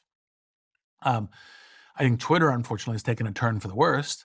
I think if you go, where's the largest site which has the most untruths on it? I think it's Twitter, Mhm. right? But you know, that doesn't mean it can't also be improved and fixed over time. AI. And how should we be thinking about it? How should Dave and Jenny, the average person with, you know, working in a company or building a small startup, think about AI? So I think AI is in a look. So last year I published a book called Impromptu, Mhm. which is the first book on AI, co-written with AI, right? Yeah. To show as well as tell that AI is not just artificial intelligence, it's amplification intelligence. It gives us superpowers, Mhm. right? As part of that, I'm publishing a book in January called Super Agency, which is our human agency, even with this agentic technology, can and will be magnified. We will get these superpowers. And super agency is the time where when a lot of people get access to a new general purpose technology, um, the transformation of society that comes, and it's like printing press or electricity or cars or mobile phones. It's this amazing uh, uh, transformation of all of our lives, because not only do I get the superpower by having AI, the fact that you have a superpower with AI also increased my agency. So, for example, you're a doctor who now has access to AI. Your ability to help tend to lots of people's healths now just get amplified. And it's the same thing like when a car was created, a doctor could now have a broader range of places they could visit to go help. That part of his cars have that super agency. It's not just I can drive places. Now, because the doctor can drive places, that also increases her or his agency and also my agency through super agency. And that book's coming out in January. There's a lot of gloom around AI as Yeah. well. There's fear all the time with new technologies. Is any of that gloom warranted? Yes, but with an asterisk, which is every time a new general purpose technology comes out, the discourse, when the printing press came out, the discourse was very similar to the current discourse on AI. It's going to destroy society. It's going to destroy human learning and knowledge. It's going to disable the current people who are the custodians of knowledge, which are mostly priests, Mm. in society from being able to control the flow of information. And we're going to have all this misinformation, et cetera, et cetera. Now, by the way, you don't have a scientific revolution without the printing press, Mhm. right? So so there's always this fear. And you say, is the fear completely unwarranted? Well, look, human societies are bad at new general purpose technologies, right? So with the printing press, we had nearly a century of religious war because of it.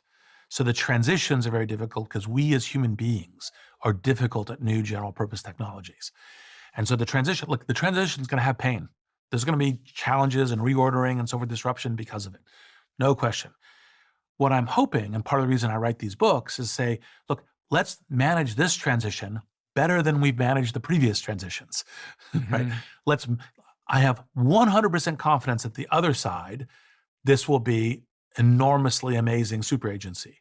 What I wanted to do is manage the transition as best we can. Now, people say, well, shouldn't you manage the transition by being really slow and being really regulated? Well, the challenge is that these new technologies are developed competitively across the entire globe, different countries, different industries, different companies, etc. And we don't set the clock. Like there's no one group that sets the clock. And if you don't go with it, like take the Industrial Revolution, which also had a bunch of things, why did Europe basically set the drumbeat for the globe for centuries? The answer is Europe embraced the Industrial Revolution robustly and early, right? It's part of what made the British Empire, right? And so that clock is set by different human beings all running at it. And by the way, they have different theories of the good. They have different theories of how technology should be in society. They have different theories of what the risks are, technologies. When these people published this pause letter, that was that's a mistake. Other people aren't going to pause. It's a simple thing. You look at the people who care about humanity, if they all pause, and the people who don't care about humanity don't pause, your letter, if you achieve your success, will cause a bad impact on humanity. So you have to be developing it. You have to be going with the clock that's set by the world, right? When I think about AI in its simple terms, the way that I've been thinking about it, and this is not a perfect analogy or whatever, but it's just a simple way to think about it, is if there was one Stephen Bartlett here that has an IQ of 100, and there was another one sat next to me that had the IQ of 1,000, what would this Steve do and what would that Steve do? That's a good question. Is that an apt analogy? Is that somewhat an interesting it depends. This is part of the thing is we human beings are very bad at imagining future technology. So I can tell you stories about where we have created AIs with IQ of 1,000. I can tell you stories where we've created AIs with IQs of 200, of 150. And I can also tell you stories of AIs where we've created that are kind of the equivalent, because today we have this, as a forms like idiot savants.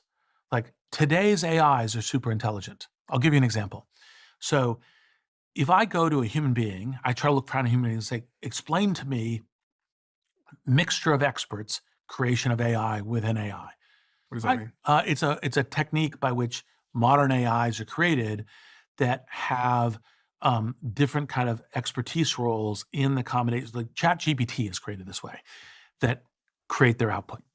It's a particular technical definition for the way of creating a world-class AI model. Then I'd say, okay, compare a mixture of experts. So use only thousands of people who understand how to do that. And I'd say, okay, compare that to modern economic game theory. Well, there's probably some humans that can do that too. We're probably now down to 50 to 100, right?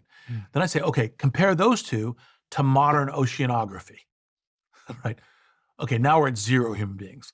There's no human beings that can do this, but I can go to GPT-4 and I can run this. GPT-4, because it's ingested a trillion words of knowledge, can write the comparisons between these 3 things. Because it knows all 3. Because it knows all 3.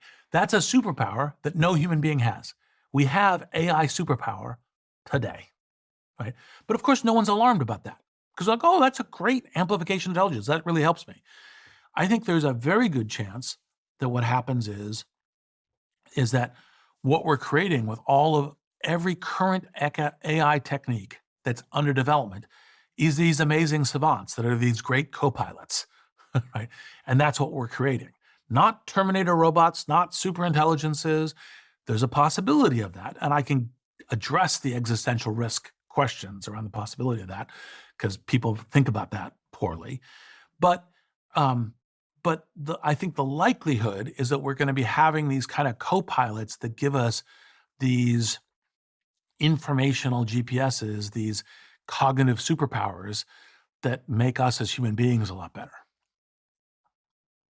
Bad actors are gonna Yes, that too. Yes, that's the bigger worry. So you say one worry is transition, and another worry is whenever you're creating this new technology, you want to say, I want to empower all these people who are building better lives for themselves in society, and I'd want to not empower criminals, terrorists, rogue states. and also you think I also need weapons that Yes, are sufficiently advanced at attacking my enemies, and yes, everybody globally is thinking that. yes, of course. China might be thinking about the West, and Yes, the West are thinking about China. Russia are thinking about this yes, person, this person. The Middle East are probably thinking about a couple of people. yes, So with all developing weapons or defense systems, they're going to probably make those robots you talked about, the Terminator robot that can go to the battlefield, yes, and that's super smart. They're going to probably make some cyber weapons as well. yes, So those things end up existing, and yes. then they're in the wrong hands. A mistake Yeah. So happens. you want to build them in the right hands first. That's all. I mean, look, there will be costs to it. There's never, look, electricity, essential for human society. It does electrocute people, right? Mm. It does do things in the wrong hands too, Mhm. right? Is this technology different though? Because there's been comparisons to the printing press and Yeah. electricity, but is this No, in no, a it's different? new. But by the way, each technology, the printing press was different when it was created. Electricity was different when it was created. Cars were different when they were created. Is this the most profound Well, in terms of impact?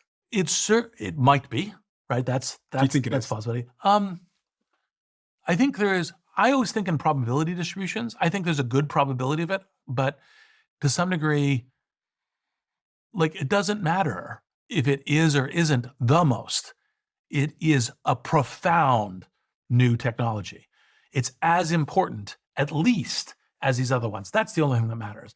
Whether it definitely is or not doesn't really matter.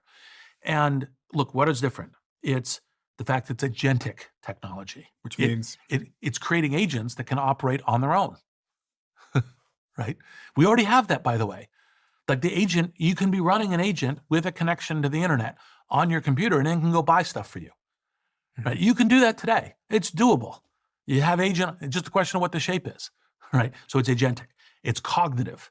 Like, like it's very strange that we have a technology now that we can talk to in various ways.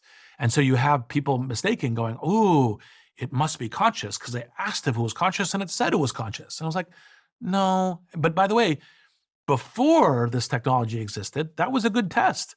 It does, by the way, there are conscious things that can't, there's mute people. And the fact that they can't tell you they're conscious. So conscious, not perfectly, they tell you they're conscious, but you tell me you're conscious. That was a pretty good test before. Now it's a little bit more complicated because I don't think any of the current AIs are conscious. And we can go into depth of reason of neuroscience and other kinds of things about why that is. It's not just a human species parochialist view.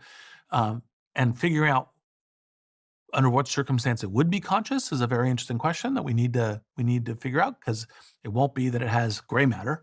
It'll be something else, or maybe when we'll figure this out. So that's new. The cognitive superpowers are new. The fact that the speed of deployment is going to be unusual because now we have the mobile phone internet. So I create a new agent, and tomorrow 1 billion people can use it. Right? That's new. Right. So all of these things are new. And by the way, new is anxiety producing, and new is difficult to navigate, and new can make transitions very difficult. Right. But by the way, the fact that we're facing a new challenge is not itself a new challenge. Right.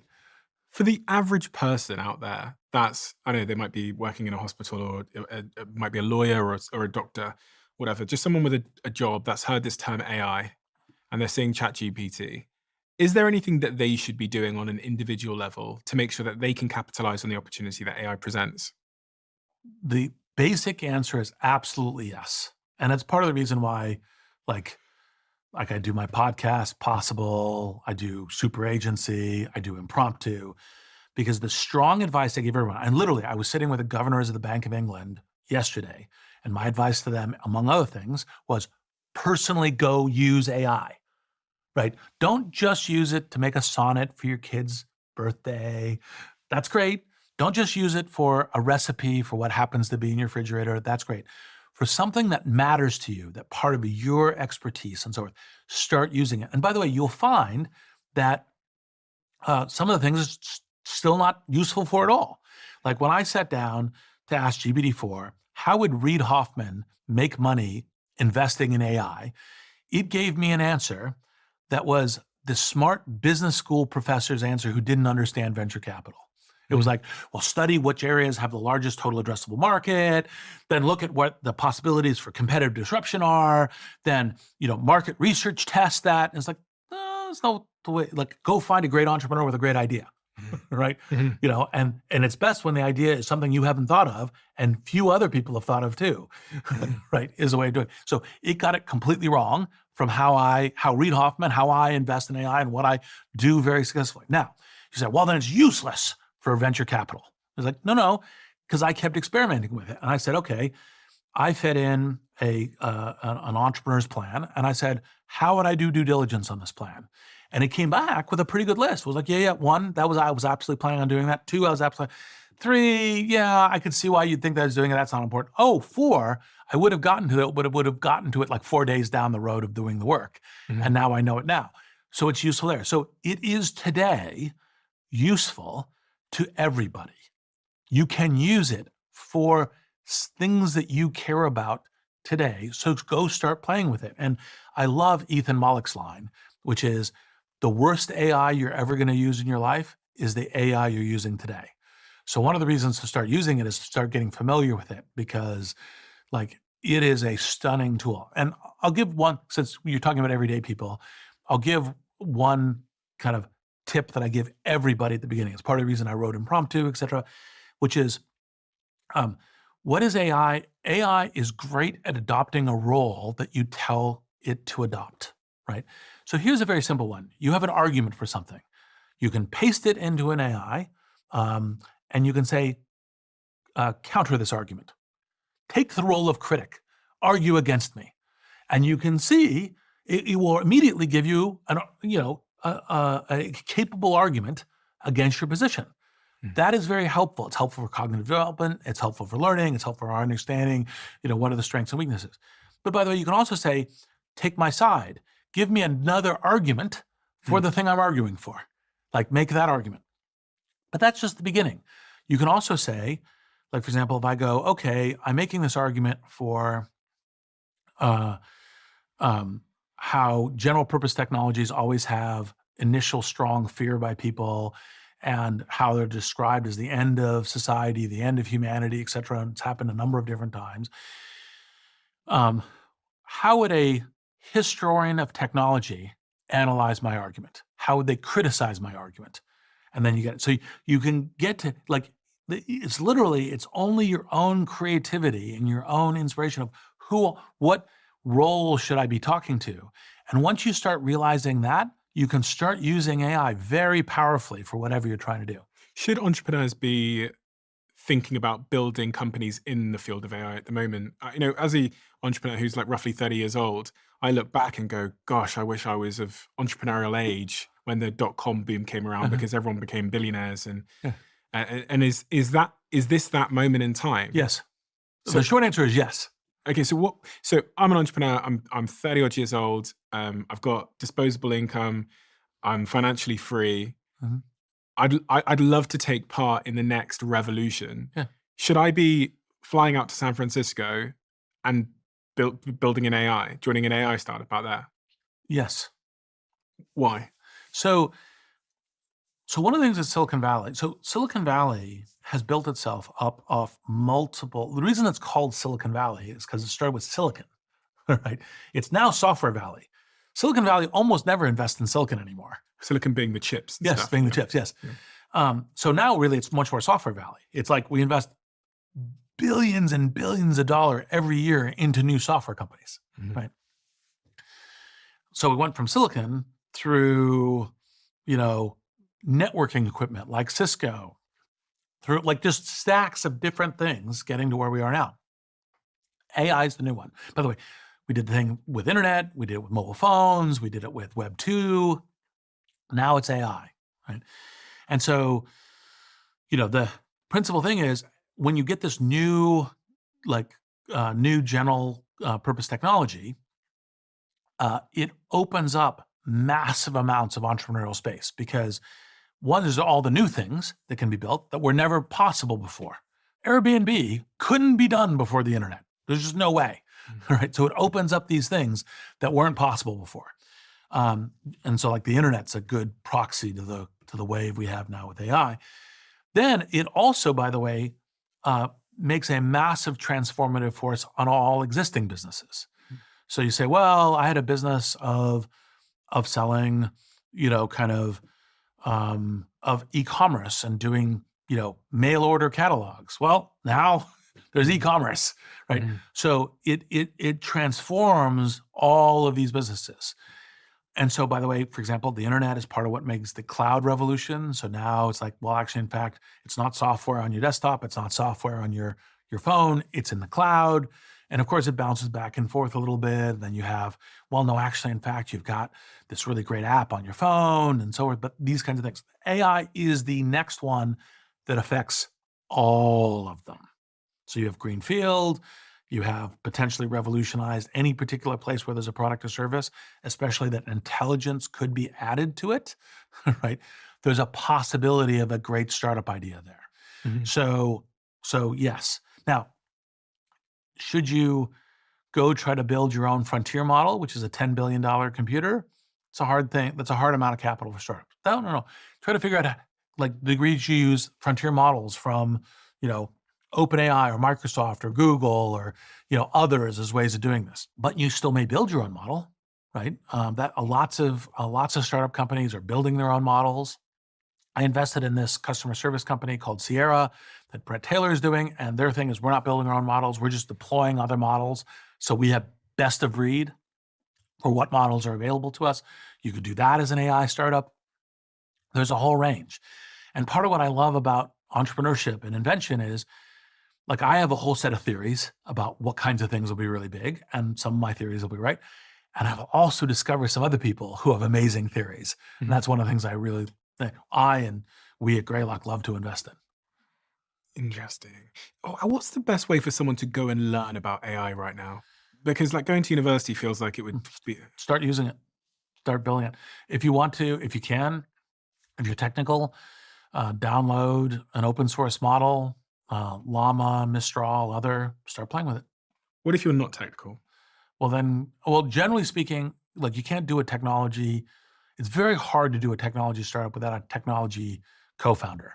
So then go find a technology co-founder. So for someone like me who's built my career in building teams, marketing, social media content, media, those kinds of things, who is really interested in AI, should I go and do you think I should go learn AI now and start trying to be a technical No, person? like because we tend to so much lionize what is usually the man versus the person. Most of these people are men. Um, the individual startups succeed because their initial team. That's part of the hiring point we were talking about earlier. And so, generally speaking, if you ask me, would I rather invest in an individual founder or 2 to 3 co-founders? I'd rather invest in 2 to 3 co-founders, right? So, going and finding a co-founder is a great thing because, by the way, your throw weight, your capability weight is so much better when you do that. And so, um, Mark Zuckerberg had Dustin Moskovitz, Adam D'Angelo, right? Chris Hughes. That's a really important part of how things get created. You invested in OpenAI almost a decade ago Yes. before everybody was talking about it. What did you see in that company? So Sam Altman, Greg Brockman, Ilya Sutskever, um, amazing. And they had a focused, bold vision, which is, yes, Google has invented the baseline of the attention-based transformer, but they don't realize that it's just scale. Like apply scale to this. We are going to bet the entire company, everything we're doing on scale on it, and we're going to be very focused on doing it. That's great. But people had said the word AI for a long time, and it had never Yeah. manifested in And I any. had passed on a lot of AI investments. But the thing that people need to understand about AI is it's a transformation to scale computing learning systems. So as opposed to we program it, like we program the AI, we program a scale computing learning system. So it learns, Mhm. right? And that only becomes available once you have scale compute. So you need the internet, you need the cloud, you need massive data centers, and you need access to massive amounts of data, which you get from the internet and other things. And then you need a scale team to build it. Mhm. And on that point of people, how important, if you're trying to be successful as a young entrepreneur, is networking?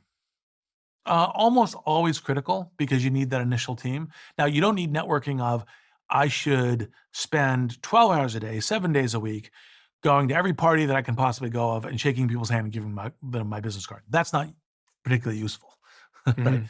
What you need to be is just like you have a strategy for your business, you need to have a strategy for how you're building your network around your business and your network around you. Like, who are the people that I should be talking to? Who are the people that I should be learning from? Who are the people that I should be trying to bring into my network that I have the project that I'm creating? And how do I meet those people? There's so many obvious things that people talk about when they're describing what makes an entrepreneur Yeah. successful. They say hard work, they say have a big vision. But is there anything that's really underappreciated? Like when I say this, I'm talking about being a nice person Oh, or being etiquette or politeness or manners. Are there any things like that that you think make a big difference but people don't appreciate? well, I don't think politeness and etiquette are really particularly good competitive advantages. I'm not saying that Uh, one should be rude, but like an emphasis, like if an entrepreneur is like, I'm reading my etiquette manual, it's like, mm, don't spend your time like, mm, sure, be nice, I think building a network, like mm. entrepreneurship is a team sport. It is not an individual sport. It's a team sport. So you need to be building your team, But right? you've seen entrepreneurs be successful that were bad at that, right? Not ultimately at scale, Oh, interesting. right? Because it is a team sport, right? Like, it requires high talent people around you doing it. Now, for example, you can get enough initial success going and capital that even though you're bad with your team, people will come on board because they'll go, oh, I believe this is going to go somewhere and I can make a bunch of money doing it. I'll come do it. And so, like, for example, a classic trope within Silicon Valley, which is broadly correct, and that's part of the reason you have the tropes, is I want missionary, not mercenary cultures, right? Because the missionary is, I believe we're going to change the world. We're going to do it this way. And by the way, mostly of the big successful companies, most of them are missionary cultures. They say, oh, they're all missionary cultures. No, no, no, there's mercenary cultures that have gotten big too. I'm And not, how do you define mercenary in this all I context? care about is making money. Like the only thing that matters is I'm selling something, I'm going to make money. That's all that matters. Do you sometimes think the mission's bullshit though? Just like Well, bullshit to get people to there feel are, something. there are bullshit missions that, that are like I'm just telling a story. I don't really care. Right. I'm telling a story that's incorrect. Right. There are the Silicon Valley TV show on HBO kind of, satired this in a particular way. It's like, I am creating a reverse double encryption system to change the world. Uh, Large scale human activity. There's a lot of BS in different places. Do you need the BS in that context? Do you need to end it with "I'm going to change the world"? Well, it's helpful. The reason why people use the BS is because that's what people want to do. People want to be in things that are changing the world. So you have to say, like, I'm LinkedIn. This is how I'm going to change the world. I'm OpenAI. This is how I'm going to change the world. I'm Airbnb. This is how I'm going to change the world. Because humans are emotional, Yes, story yes, animals. exactly. So yes, you need it. But of course, it's much better if it happens to be that you actually are trying to do that. You are actually, in fact, you'd have a good plan for how you might succeed in doing that. Because a fizzy, like a I don't know, fizzy drinks company, Yeah. conglomerate, even they try and end their like Yes. value proposition with "we're going to change the." Yeah. On the mindset front, what is the mindset? The factors of a great entrepreneur's mindset. What are the key things that you look for when you're investing in one? Insanely great ambition, right? I'm shooting for the moon, and sometimes literally, but most often, like, like, if I'm successful, I will transform the industry. Okay. An awareness of like a good plan for how you might do that, right? An awareness that entrepreneurship is a team sport, not an individual sport, and I have a plan for how I'm bringing in like all of different elements, capital, talent, etc. Like for example, one of the ways that I interview executives is I say, who are the 3 to 5? If they 5, I love it, but minimum 3 world-class people who've worked for you before. And I'm going to call them and ask them what it's like working for you, right? Mhm. Because, and by the way, if it really matters, I will then reference check those 3 people on are they actually world class, Mhm. right? Because only hire people who are going to hire world class people who play it. Now, similarly, like who are the world class people who think you're world class as an entrepreneur? And like this is one of the things that actually Entrepreneur First that we actually in fact learned was it isn't necessarily who everybody thinks, it's who some world class people think that this person is world class because they're edgy, Yeah, they're right? different. Yeah. So you look for that. It isn't that you look for people that everybody loves them. Everybody says, "Oh, I'd love to have a drink with that person." No, no, no. Like having someone say, "Oh, that person's hard driving and they're difficult." That could be a very strong positive. I've invested in a number of entrepreneurs that way. What about resilience? Well, resilience also very important. Almost every startup goes through what I call a valley of the shadow moment, which is like, why did we think this was a good idea? Mm. Oh my God, we're like when I started SocialNet, one of my connections from Apple dropped me, who had started doing startups 2 years before, dropped me a a one-line email that said, "Welcome to where 15 minutes is the difference between exultation and terror. I'm gonna change the world. Oh shit, I'm gonna die." Right? Mm.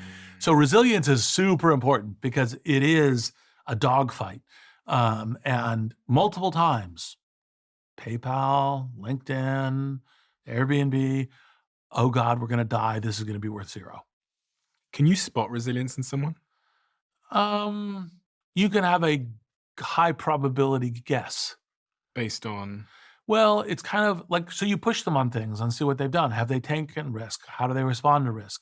Are they trying to persuade themselves that the thing that they're doing is 0 risk? No, no, no, I'm guaranteed to succeed. No one is. Does it help if they've been through some difficult things in their life? Oh, yeah, because then if they've gone through the difficult things and they've been resilient in there, that's likely, not 100%, that gives a good probability they'll be resilient in the Like future. traumatize people? Well, it depends on how they respond to the trauma, right? What did you learn from it? Like, how did you respond to it? Like, because generally speaking, you need to be able to convert negatives into positives, right, on the entrepreneurial journey. So it's like, look, that was really bad, and I learned from it. If you were advising a young person on how to build wealth in 2025, Huh? and when I say young, I mean 18 years Yeah, old, yeah. what would you, and you had to plan out the roadmap of their life, can you walk me through how you'd be thinking about those seasons of life, like 18 to 30, 30 onwards, etc.? So part of the reason I wrote Startup Review was that the advice that universities frequently give is, follow your passion. First, do the things that you're really passionate about. Oh, you want to go volunteer in Bhutan? Do it now. Tends to be, and it's terrible advice, right? That actually is the wrong end for the advice. The right thing, and it doesn't mean don't follow your passion, but the right thing is to start with, how do I get to a place where I have established myself and have like the ability to, like economically, the platform and maneuver. It could be enough wealth to be, to no longer need a salary. That was my own personal goal. But it also could be I'm well known and have a network of contacts of people who would want to hire me and so forth. And now I'm going to go spend a year volunteering in Bhutan because I really want to do that. Mhm. Right. So the answer is go be vigorous about the thing that matters for your entire life early. Oh, and take the big risks Yeah, early. take the big risk early, right? Now you might say, I want to be a doctor. It's not particularly risky, it's fine. But then go to medical school, establish yourself as a medical professional and so forth before you do that. So whatever thing that is the thing that you think gives you the platform for resilience in your later life, go establish that now. And by the way, that's part of the thing of like wealthy. But wealthy, by the way, could be measured in I have a bank balance, right, or on stock equity portfolio. But wealthy can also be I have a great network of people who want to work with me, who want to hire me, who value my talents, Mhm. right? So this whole range for things. But go establish that first, and that can be take big risks. If by the way, some people say I want to take as few big risks as possible in my whole life because that's who I am. Fine, but go establish yourself first. Now, if you're going to be an entrepreneur, you want to be an entrepreneur, then like, for example, it's like, okay, maybe you shouldn't start a business at 18, but maybe you should go join a startup, right?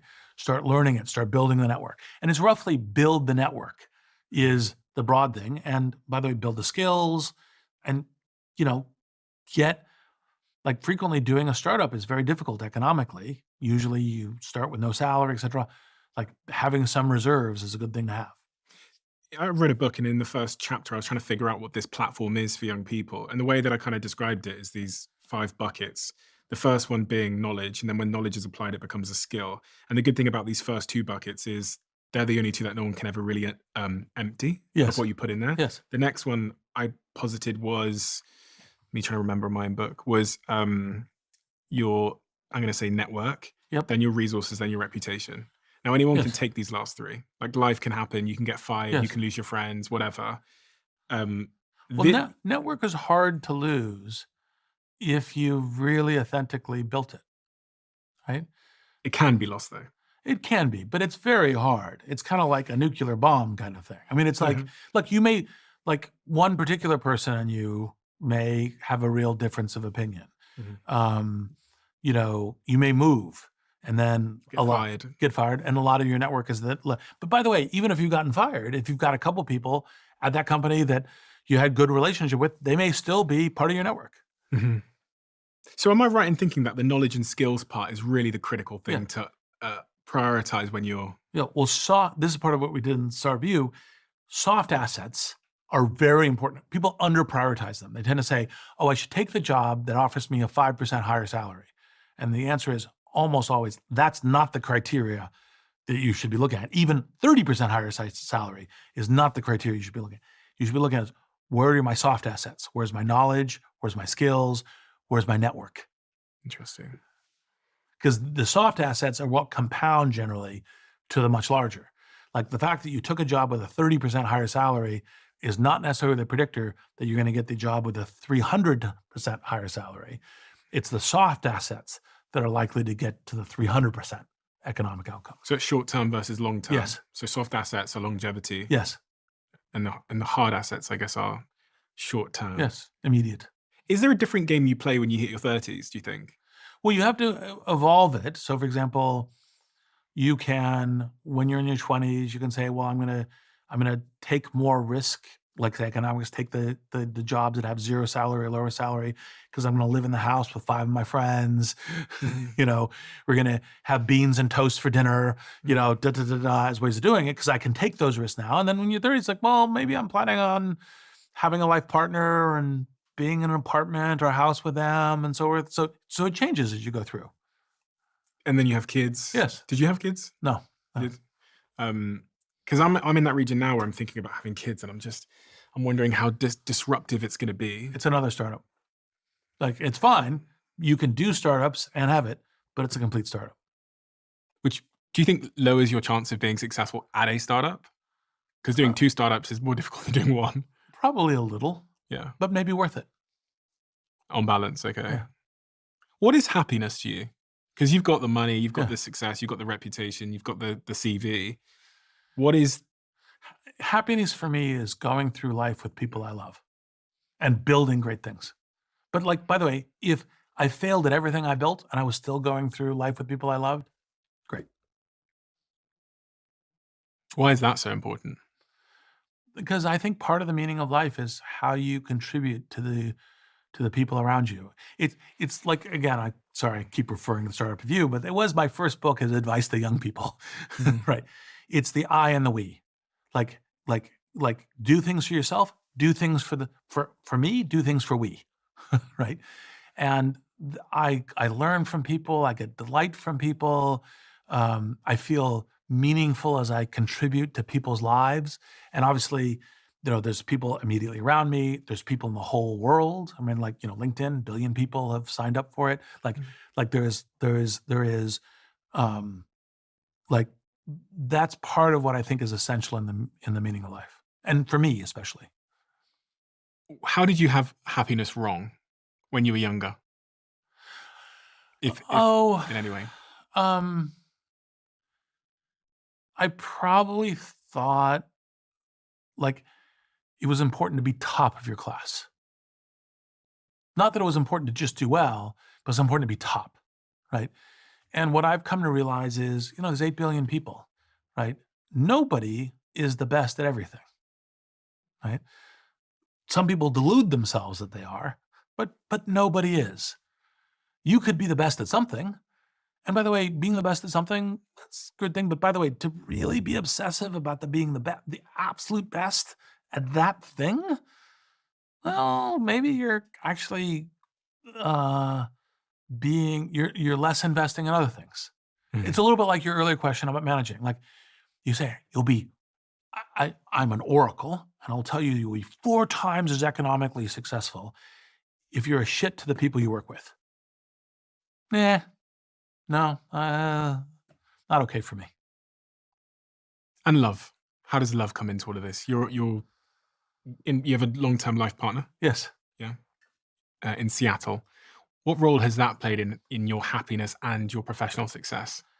For me, all the people around me are people I learn from, and that includes Michelle. Like, I learn all kinds of things from Michelle. Michelle and I are actually both in some ways very similar people, deep belief in ethics, deep belief in the importance of being a good person, and in some ways very different. Like I'm Mr. Scale, she's anti-scale, right? She thinks she's fine with my doing the scale things, but like she wants to go connect with local people in the community, right? Like she's like, look, I'm volunteering at the senior center. Will you come volunteer with me? No, no, no, I don't do that. I'm happy to give money to the senior center, but that's not what I do. But that's her life, and I learn from that because, by the way, life is both. Life is both here and here. So it's what are the balance of different people. She is intensely going in. She's taking this kind of call it Quaker Buddhist approach to creating art, right? And that's just amazing. Like I love being on that journey with her, right? And that's her journey, right? But I learned from it, and those are the kinds of things that are um, you know like part of what I think the meaning of life is how we learn from each other. If two entrepreneurs come to you and they pitch the exact same thing, but one of them is in a long-term marriage, what is the difference between those two entrepreneurs in terms of how they'll show up in business in your view? It's interesting. I've never been asked that question. It depends. I do think like one of the things that I treat as a very relevant fact is how someone treats the people around them. Okay. So it's somewhat evidence that Yes, they're yes. So like if a person is good to the people around them, then that's a person I'm more likely to much more likely to want to go through because like a startup is like 10 years. Like I have passed on investments that I've literally referred to, and I won't name them because it's uncivil, but I've literally passed on investments that I thought this is going to make a ton of money. And I've told my partners at Greylock, hey, look, this entrepreneur and this business, this is going to make a lot of money. If any of you want to do it, great, and I will support you. But I don't want to invest 'cause I don't want to spend the 10 years with this entrepreneur, Mm, right? Because it's just, life's too short, right? mm. And I was right. Those businesses made a ton of money, right? But it was, yeah, no, no thanks. Not worth the headache. Yes. When I was reading Blitzscaling and I was watching the videos that you did, you've done several talks on it, and I've Yeah. seen pretty much all of them over the years. One of the questions I had as an investor myself is my early stage companies that aren't in the consumer internet space, they're selling, I don't know, they might be selling a drink in a supermarket or something. Should should they all be pursuing this idea of blitzscaling where you go lightning fast to building a massively valuable company? Not necessarily. Okay. Blitz scaling is a strategic response to global competition, Okay. right? And so now there are certain industries where global competition is the norm, not the exception. You're building an internet property, right? Mhm. Right? Or mostly like much software, not all software, but most like many software companies. In which case, and by the way, if you can get away with not blitzscaling, it's much better because blitzscaling is spending resources inefficiently to get to market size ahead of your competition, Mhm. right? So, like a classic example is like, uh, Uber would interview somebody, offer them a job, and then say, "Who are the three best people at your company that that you worked with?" And send job offers to those three people without even interviewing them, right? Because that's blitzscaling, right? Mhm. That's I'm going super super fast, and that was a blitzscaling technique I learned from Uber. I was like, oh, yep, put that one in the tool chest for when you need to do that, Mhm. right? Because outpacing the competition when you're in Glengarry Glen Ross markets, which is first prize Cadillac, second prize steak knives, third prize you're fired, it's the game, right? Mhm. And it's one of the things like when, you and I were chatting a little bit before we started the podcast, like one of the things that places like, London and the UK and Europe need to learn is when the competition's global, it's not the people down the street. It's the fiercest competitors around the world. And Silicon Valley has fierce competitors. China has fierce competitors. You have to have a theory of how you're playing that game against the fiercest competitors in the world. And so, blitzscaling is in part like this is stuff I've learned from Silicon Valley and from the stuff I've done in China to say, like, when you're in a global competitive business and you're trying to establish it and you have competitors who are doing this is some of the techniques that you need to do. If AI is gonna be so transformative, when you think about a country like the UK, where, we don't have the blitzscaling advantages as entrepreneurs and founders that you guys have in Silicon Valley, if you were the Prime Minister of the UK, what would you do to give us a shot at getting some of the value that's gonna accrue because of this AI opportunity? So I think there's two things. One is you need to enable some of your company's ability to blitzscale as much as you can, right? Okay. So because if company one is not blitzscaling and is competing against company two that is blitzscaling, company one's going to lose. I don't think we've got any AI No, companies that are blitzscaling over yeah, here. company one is going to lose, right? Company two might lose too, right? Mhm. But company one is guaranteed to lose, and company two is not guaranteed to lose, Mhm. right?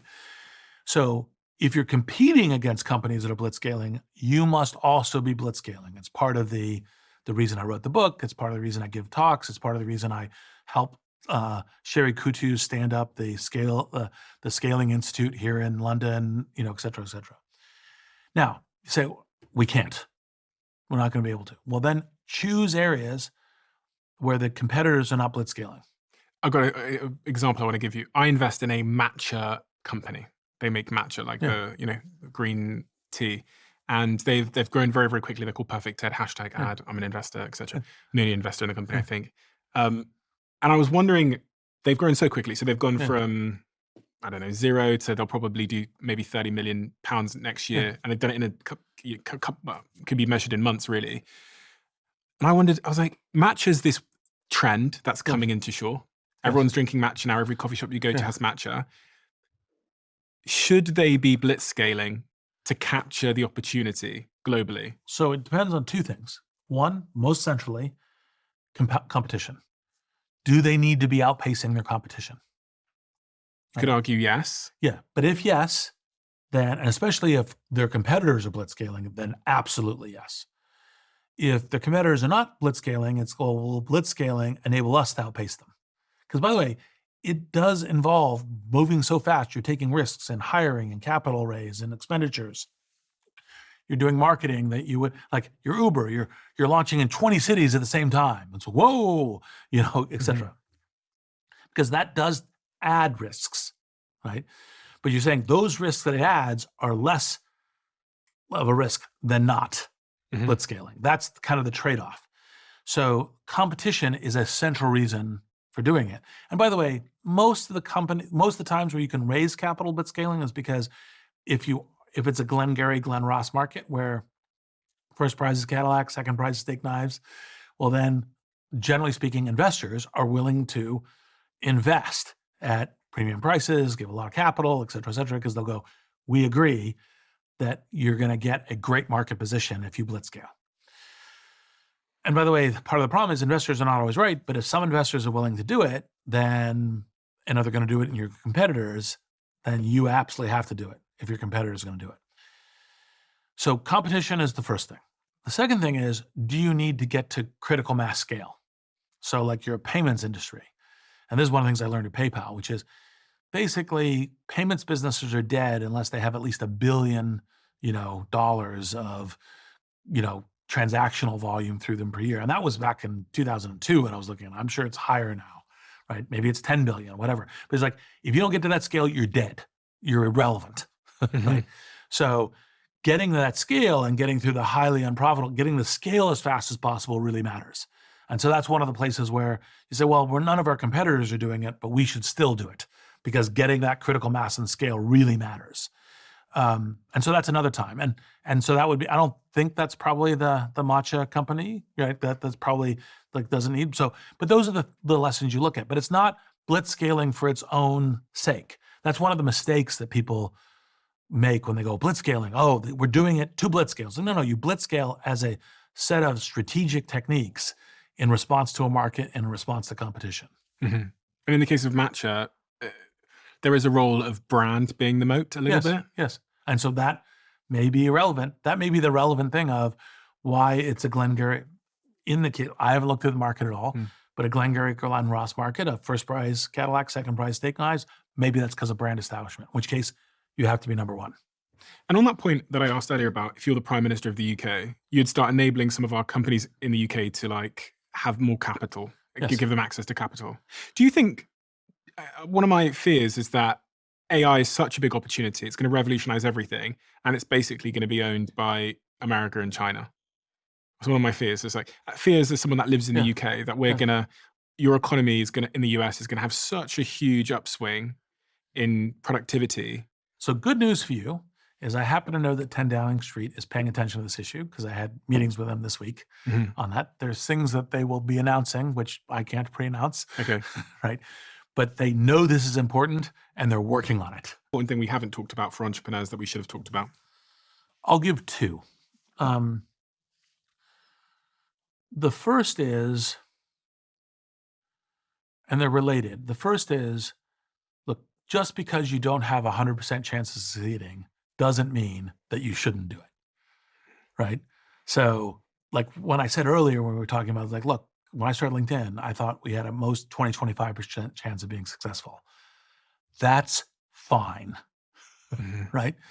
So, as a matter of fact, what you should be doing is aligning the fact that there is risks in what you're doing with the reason why you'll have less competition, while you have a higher runway before the competition intensifies.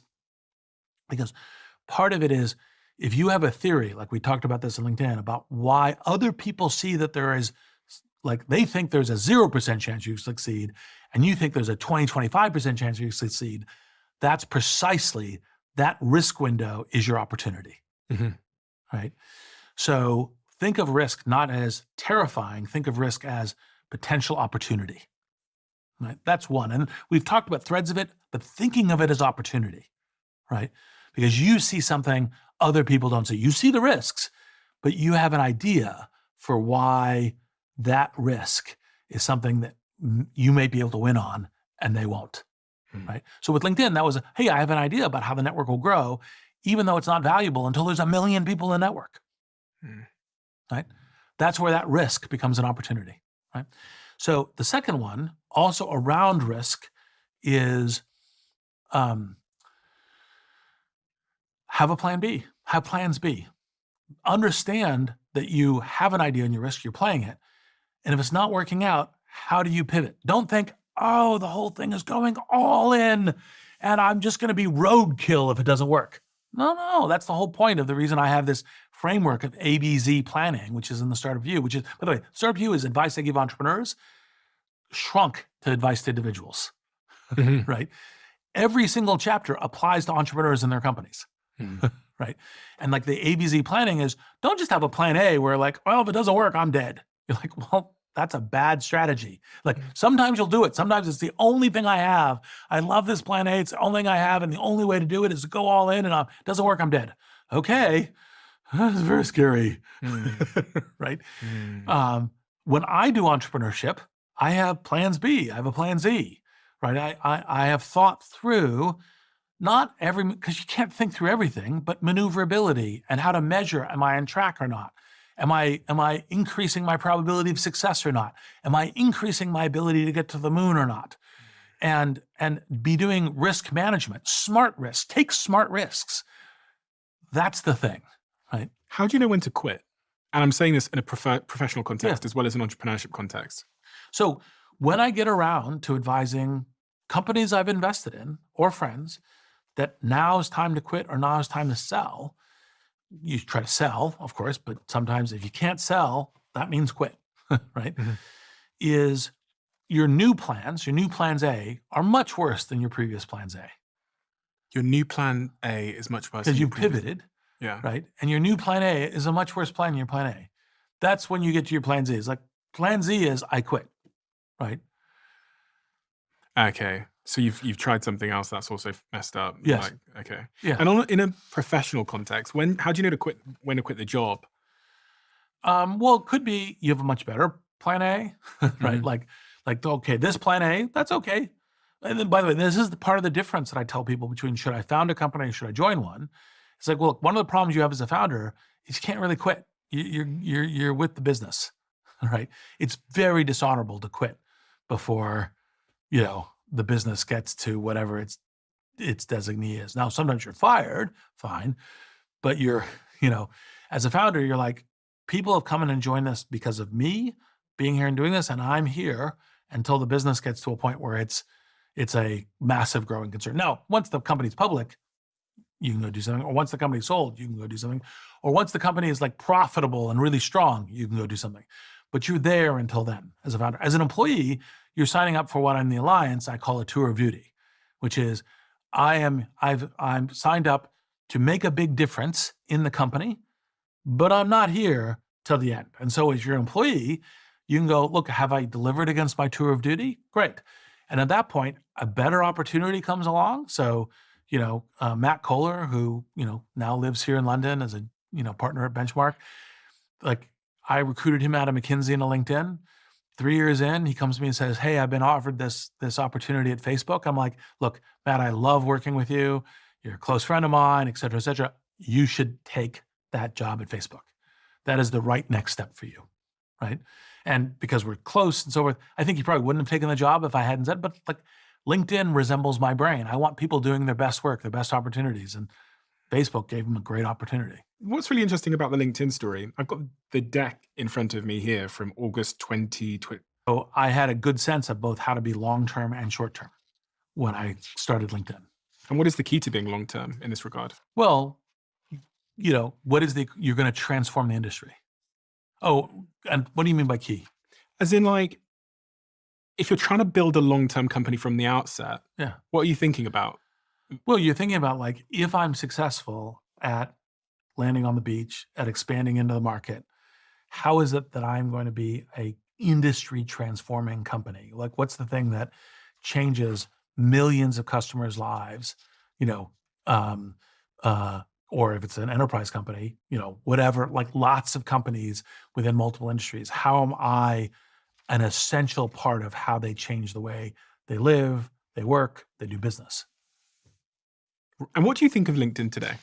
Because people use it in such a surprising way. I mean, Yeah. people are building their personal brands on Yes. it. It's like a That's social great. network. Yeah, I knew that was all going to be from before this deck. I knew that was possible. I have a probability sort. Now, what thing surprised me? People build dating services on top of it. Really? Yes.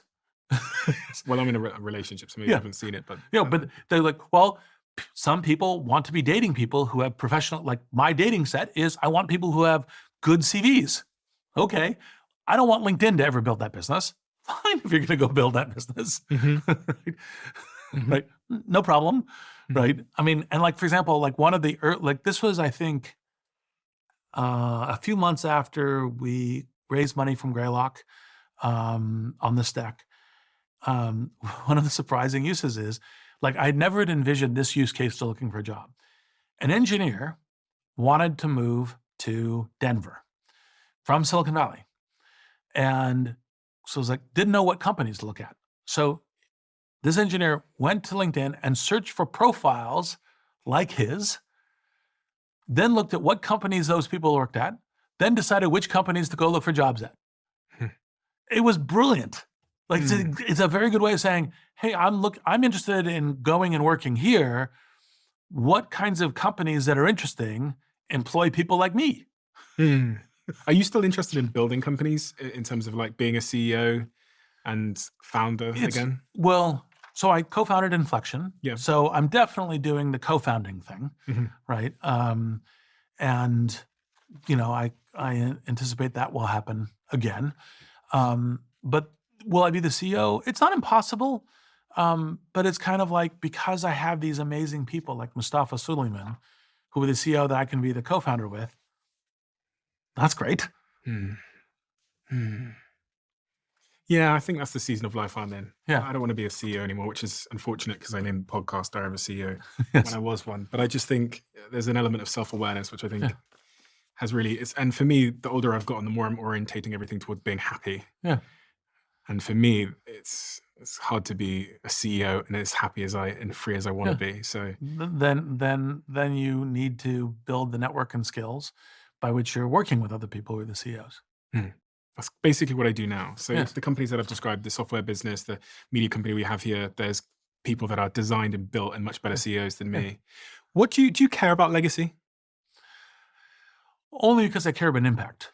So I don't like, I care that I've actually made a big difference to the ongoing story of humanity. But I don't care that, I mean, look, it's nice. I certainly don't mind that people go, oh, Reid Hoffman did these amazing things. It feels good. But I care much more about the substance. Like, did I do really good things? Was I a very positive net impact? Now, I'm not indicating I have no ego. The appreciation for having done that feels good. But I don't do it for the appreciation. I do it for the thing. So do you make decisions based on legacy at all? Only by impact. Did you decide not to have children?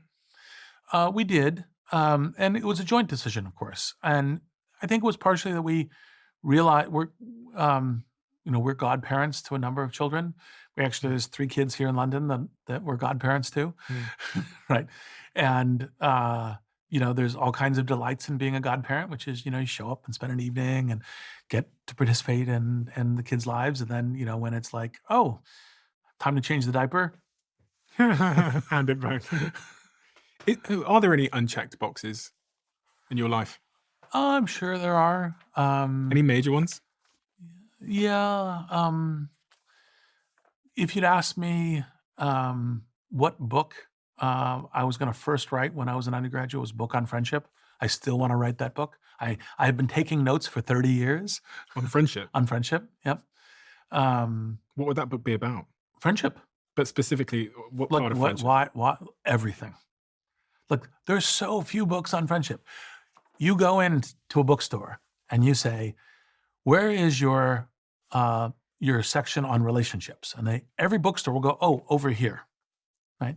Relationship with capital R, romantic relationship. Say, okay, where's your section on friendship?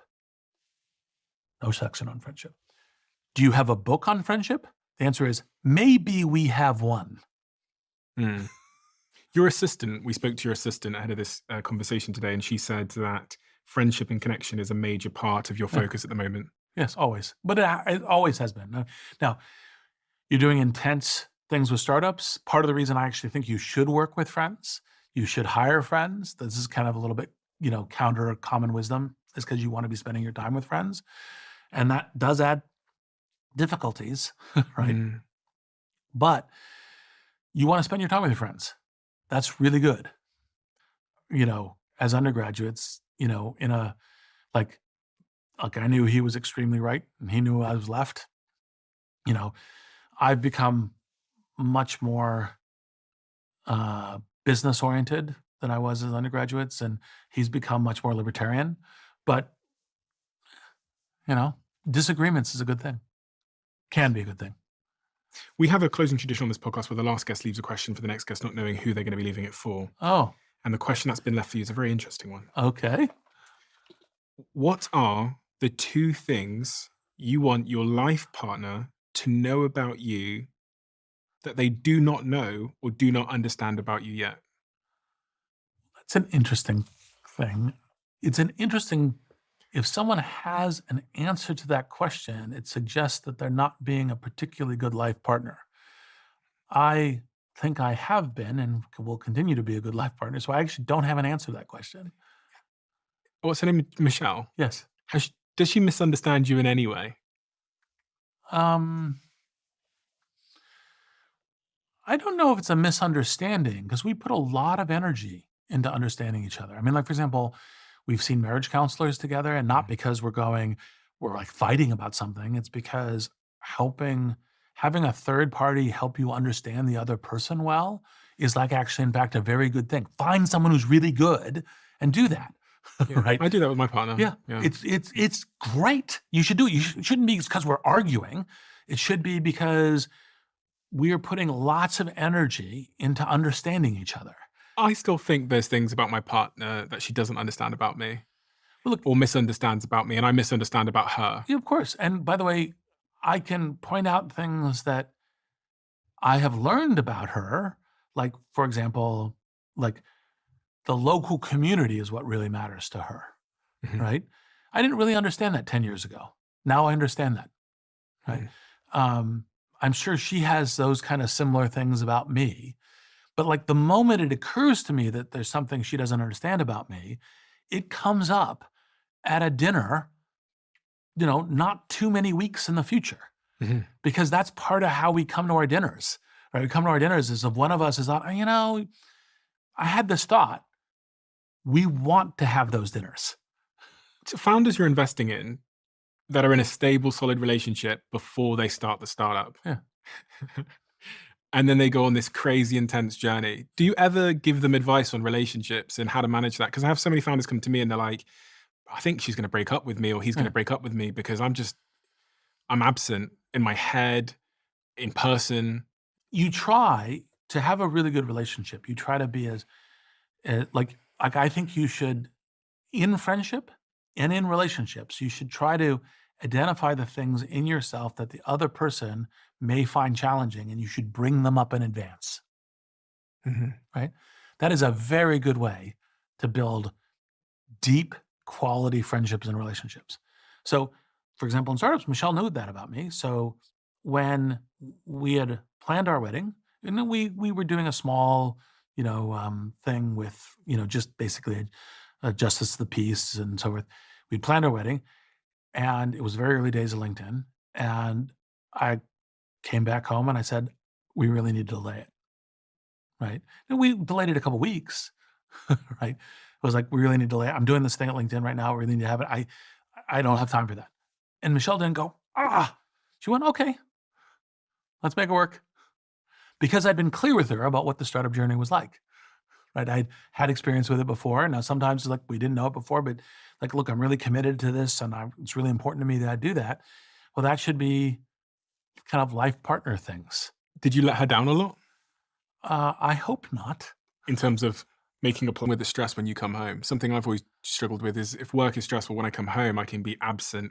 And then Yeah. you have to transition into this mode of partner, but my head is still thinking, oh my God, cash flow this or whatever. Well, occasionally that's one of the things that Michelle will go, like, I think you're not being fully present.